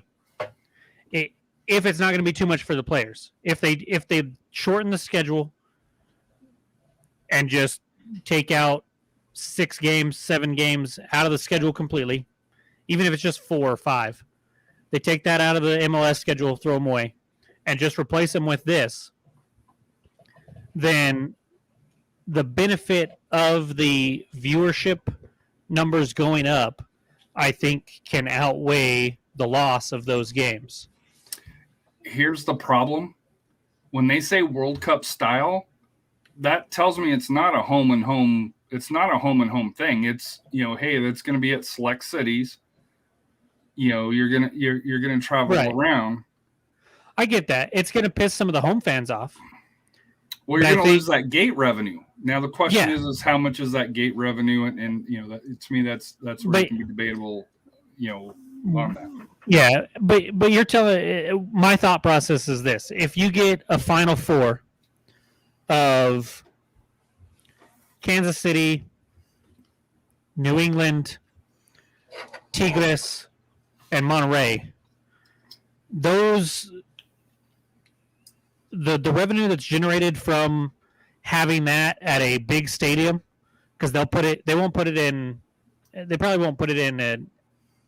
they'll It's do going to like, be at a big stadium. Yeah, yeah, the finals the- is going to. they'll do it like the U.S. games. They'll put them in the Dallas Stadium or something like that. They'll try to sell as many tickets to that as they can. They'll sell the TV rights for quite a bit because it'll be on Univision and here, and it's just going to make them. I don't think money is going to be lost because of this. And in the long run, with what MLS and Liga MX is trying to do, and trying to become not necessarily one entity, but basically share the same fan base, it's a smart move if that is going to work.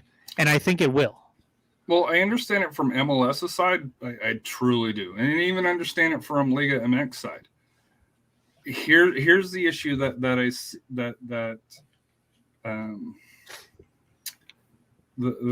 see with it here, and the thoughts just went out of my mind. I just lost it. Damn it. If it was about USL and how they're affected, Well, no, it's not. It's not even about USL.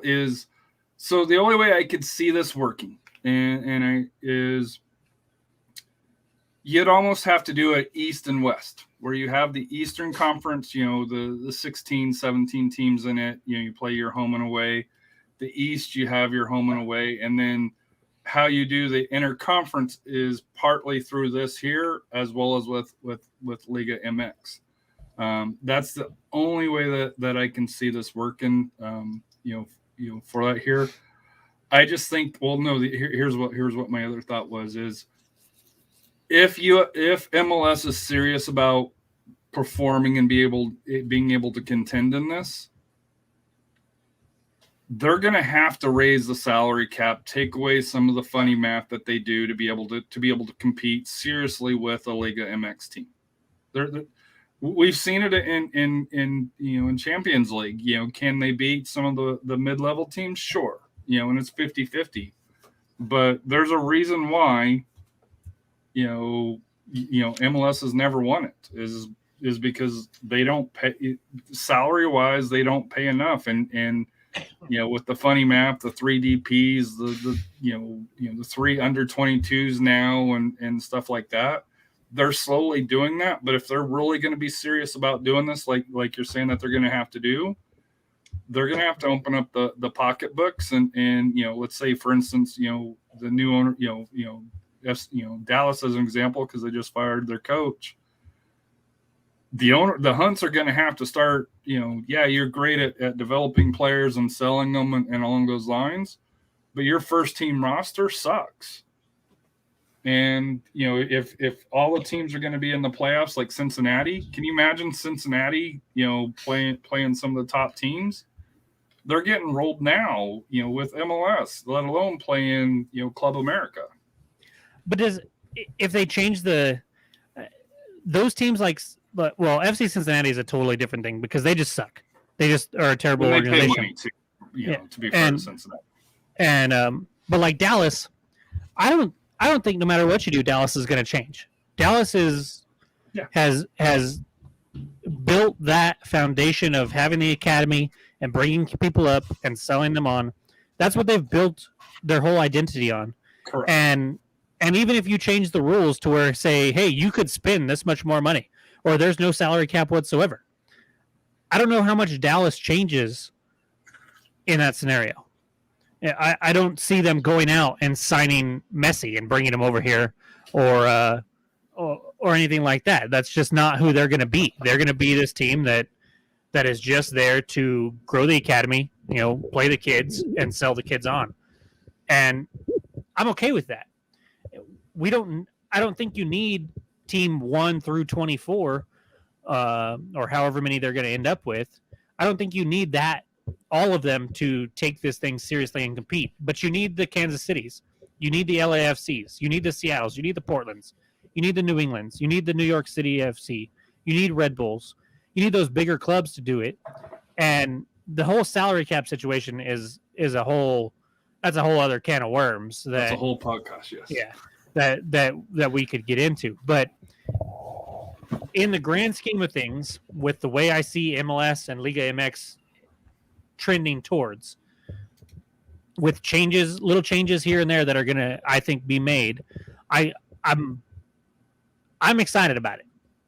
We'll see what the fine tooth details are, the scheduling, the if it's East and West, if it's just MLS pods groups and then Liga MX groups and then Well, and it then can't it be doesn't. that. It's got to, if it's going to be World Cup style, you're going to have a draw. Right. And let's be honest, MLS is smart, and Liga MX is smart. They're gonna make a production out of this. They're gonna have the draw. They're gonna have. I think MLS will put a good show on. The question is what are they sacrificing to be able to accomplish this? Right. Because seriously, what other league outside of Olympics or the World Cup puts their league on hold for a month?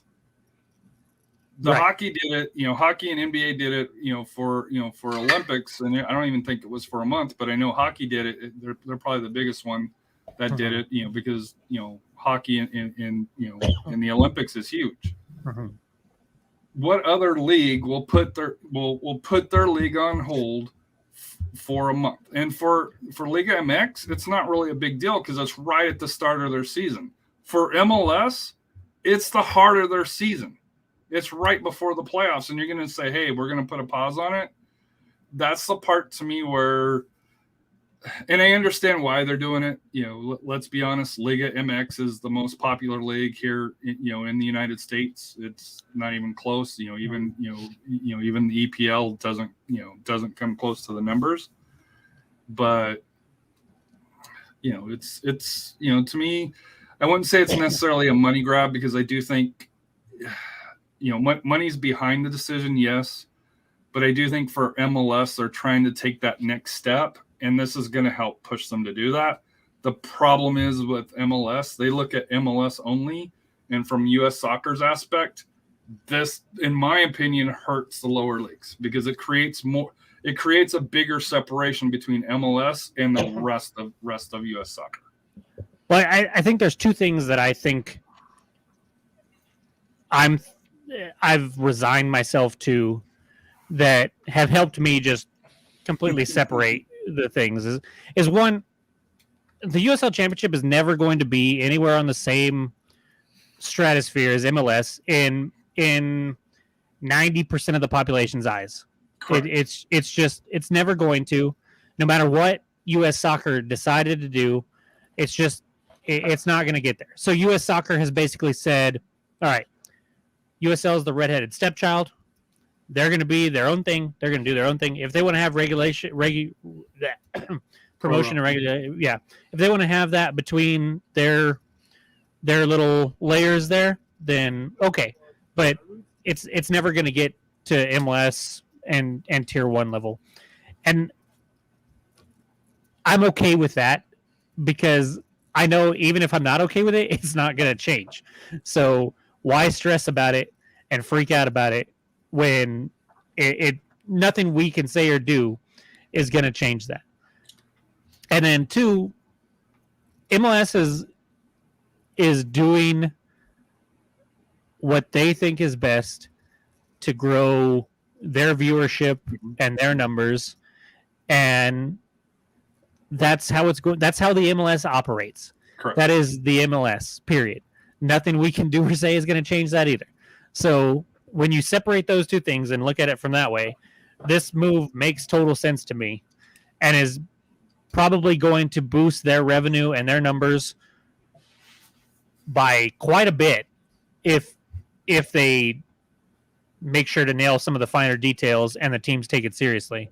And I think that's why they're shutting down the season, is they don't want teams to be able to use regular season MLS games as an excuse not to play their stars.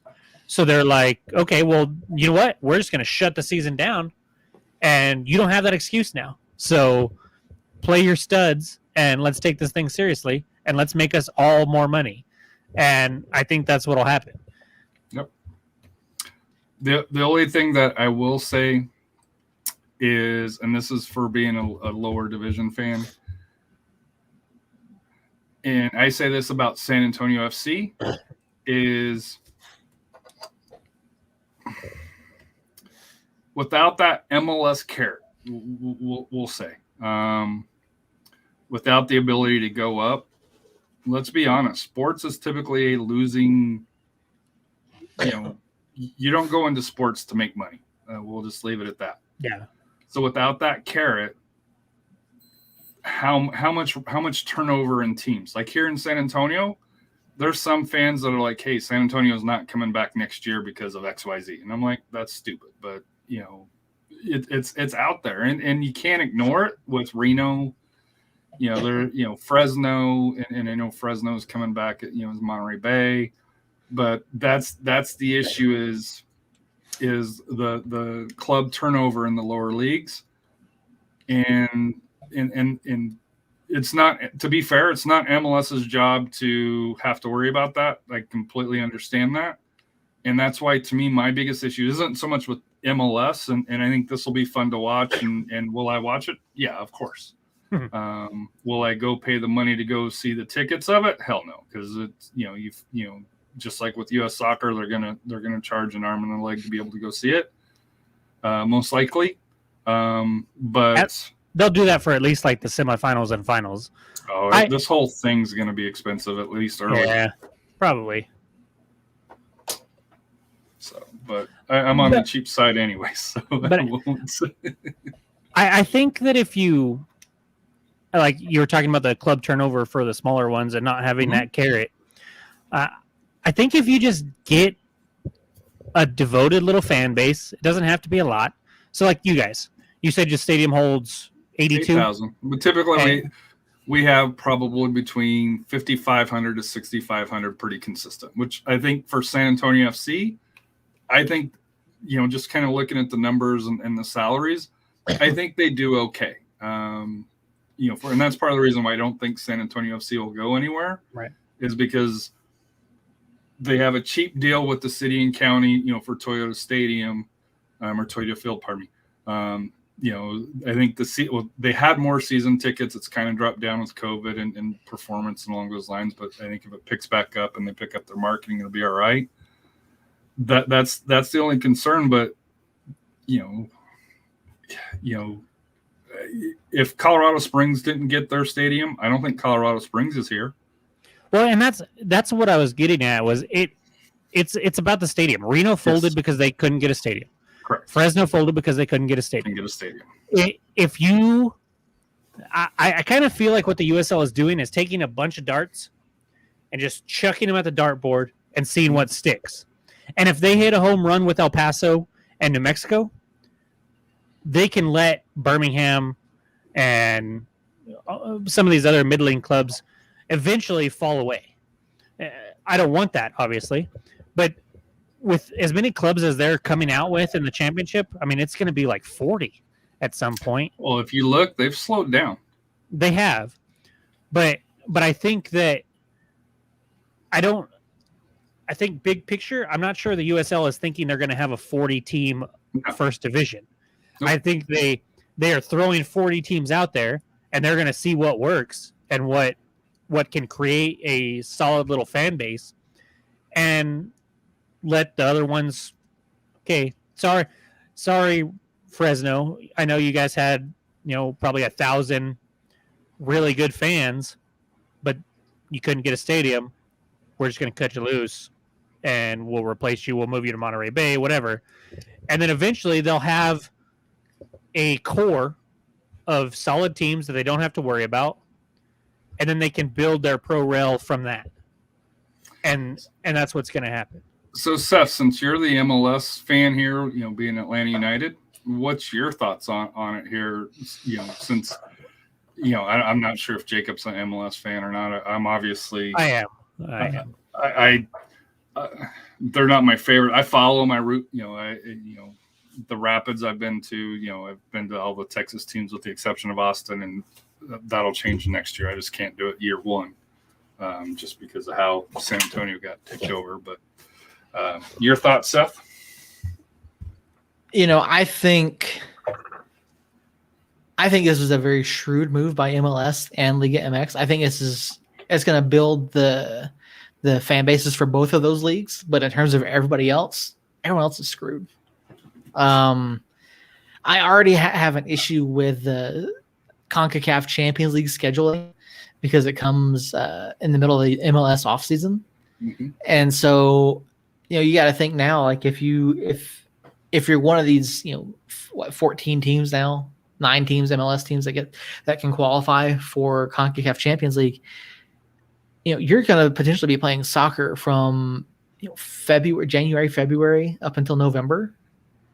And even if you take that break in the middle there, like again, MLS they've got to figure out a way either cut regular season games, change the playoff format, something, and how many games do you cut? But even then, like you take that month long off from the regular season, you go into this World Cup style thing. How many matches are you playing in that time span?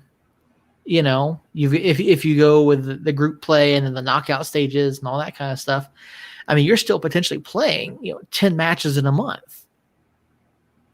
Give or take. Again, we don't know the exact format of it, but I from a player perspective, I think you're increasing the risk of injury if you don't cut games out. And depending on how the format of this is, I mean, you've got teams that are, going to lose out on revenue or from gates, from the gates and concessions and things like that. But I think as a whole, I think it grows MLS and Liga MX, but not soccer. I don't think it grows soccer as a sport within the U.S. I mean, I'm glad we're having a Continental Cup, which I think is great. We all watch, we watch Europa League, we watch Champions League, the Continental Cups over in Europe, and it's generally very good competition. It's very good soccer, but I look at this, I'm going, I just don't know. It's meant to build the 2 leagues, and that's all it's going to do. Well, I mean, I guess I'm running off the assumption that one, they will cut regular season games because I don't know how you don't do that. And the gate loss and stuff like that, I think that money will be made up tenfold with this thing. And then 2, I separate my fandom from the USL and lower league and US soccer and MLS and everything else. They're just 2 separate things to me. I don't try to connect them in any way, shape, or form. And I'm glad. Thank you for muting there, Seth. I'm glad you didn't pull an Earl and just shake the ice in our ear again. But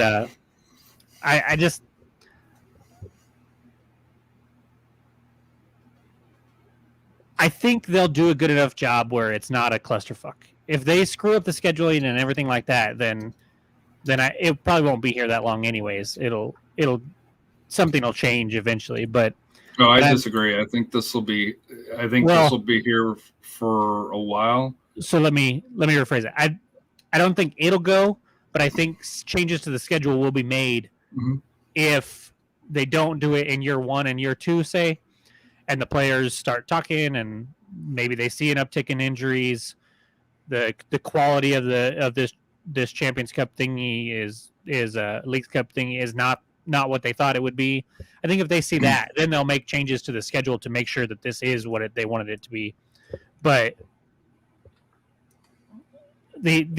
you spring this news on us, or they spring this news on us, and then we talk about it within 24 hours of it coming out, and we don't know. We just don't know. We don't know what they're. We don't know any details. We know what they tell us, which is like, hey, there's this big thing, blah blah blah, and that's it.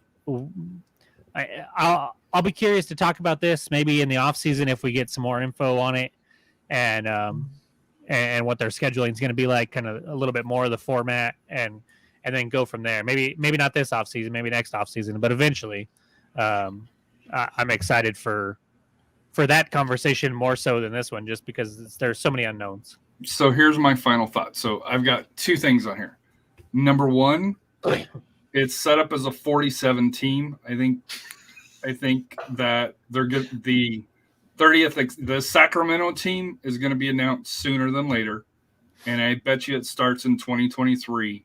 And that way you get the 48th team, which if you divide that, four, you have 4 in each group, just like you do World Cup. That gives you 12, 12 Groups. pods. Mhm. The other thing here, and this is the reason why I give a little, give it, a caution flag for the Open Cup. Liga MX, with this announcement, already canceled their Open Cup, the Copa MX.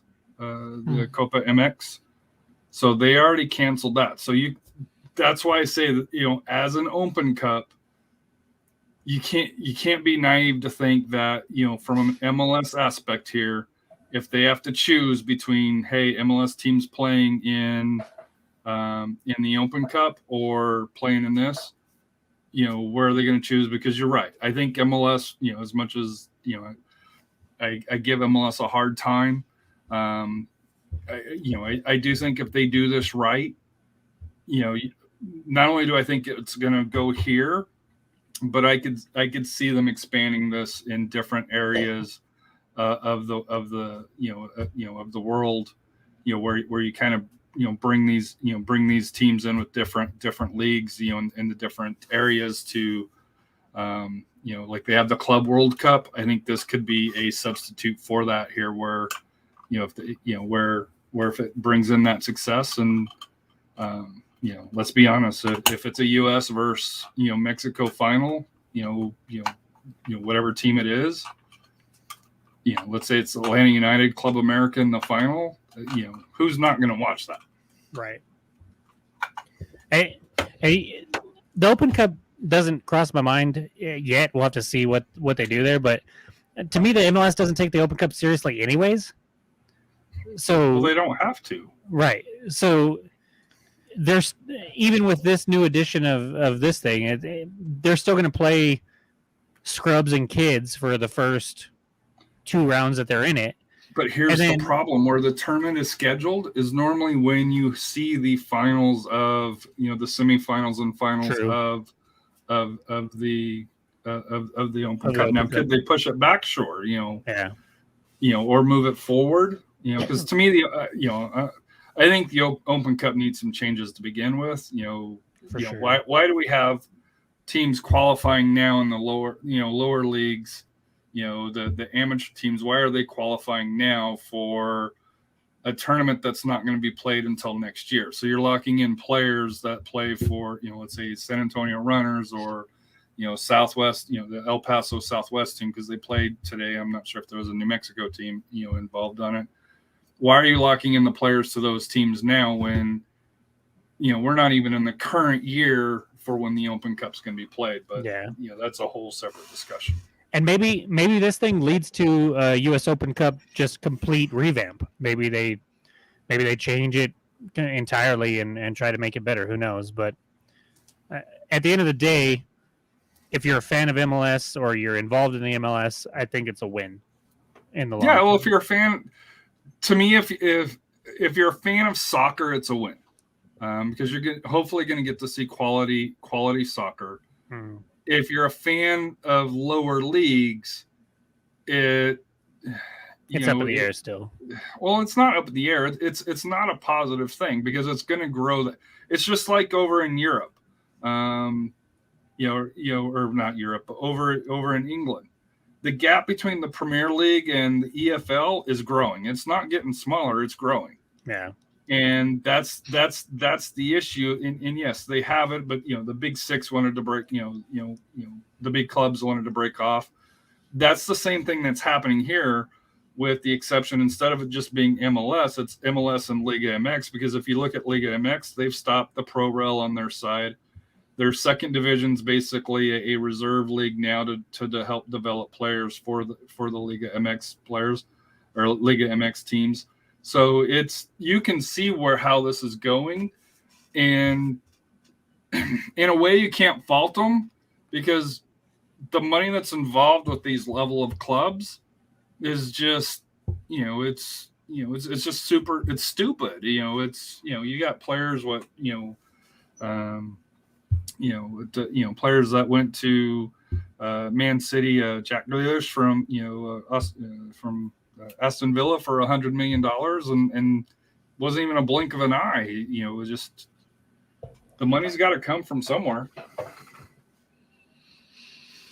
Yep. Yeah, there's a lot that's got to be figured out. And like Jacob said, hopefully we get more information as the season goes on. We get in the off season, then we can, break it down a little bit more and kind of talk about, what other effects we might be seeing. And then, hopefully that, I expect we'll see a decent quality of play on the pitch, and, who knows, maybe it ends up being a good thing, but there's still a lot of questions out about it right now. There's still a lot of things up in the air, and I think we just got to wait and see what happens. So to end this on the bright side, Cincinnati finally qualified for an international cup. After they crushed the USL, 3 years later, they qualify for their first open or their first international cup for that here. So congratulations, FCC. There we go. All right, we are well over our normal time. Harry, thank you so much. No worries, man. This was great. Great conversation. This is why we do it. We love talking soccer, and that's why we're here. We want to have other folks on, folks like yourself, and people within the community, other content creators, and sit down and talk lower league soccer, and get other points of view. And so, been a lot of fun. Appreciate you being here. Anything before we do get out of here? Why don't you plug your show and anywhere else people may find you? We do. I do SA Soccer Roundtable with Royce and Rafa. You can follow us at Twitter at SATX Soccer. You can follow me at Ramincol, RAMINCOL. Like I said, here we typically do our shows Sundays most nights, unless one of our kids has a soccer game during that day, and then we try to scatter it throughout the week. But it was a pleasure being on here. Hopefully we get to do this again next month or so for that here, and it'll be interesting to see the playoffs and how that comes. All right, Jacob, get us out of here, man. All right, guys. Appreciate everybody coming on. Harry, it was a blast. It was I like talking to people that have followed this league a little bit longer and know their stuff, and just had a great time with you on. So I appreciate it. And like you said, hopefully maybe in a month or so, and then maybe after the season, even we can get you on for some wrestling talk or something like that, and goof off a little bit more. But to the listeners, thank you guys for listening. YouTube, thank you for watching. Jerry, you got quiet there eventually, so I'm assuming you left a long time ago. Probably went to bed. It's El Paso. There's not a lot to do. Yeah, well, not a lot of legal stuff to do, but Jerry, we love you if you're still out there, and I'm sure you'll listen to this eventually, and you'll come back and clip one of these parts and put it in there on Facebook or something, and we appreciate it, like we said earlier. So catch us again next week. We're starting our new time at 9:00 live here on YouTube. Come join us in the chat. Harry, hopefully I'm sure you'll be in the chat next week. At least early, yes. Yeah, especially if you guys win. Well, even if we lose, I'm here. I'm usually good about showing up and taking my medicine. That's why I appreciate you, Harry. And but yeah, come join us in the chat if you have any questions. We still have flags. I'm assuming Earl's not here, but as far as I know, we do. I'm assuming we still have flags. So if you want a flag, hit us up on social media somewhere or in the chat box here next week. And until then, guys, someone need us.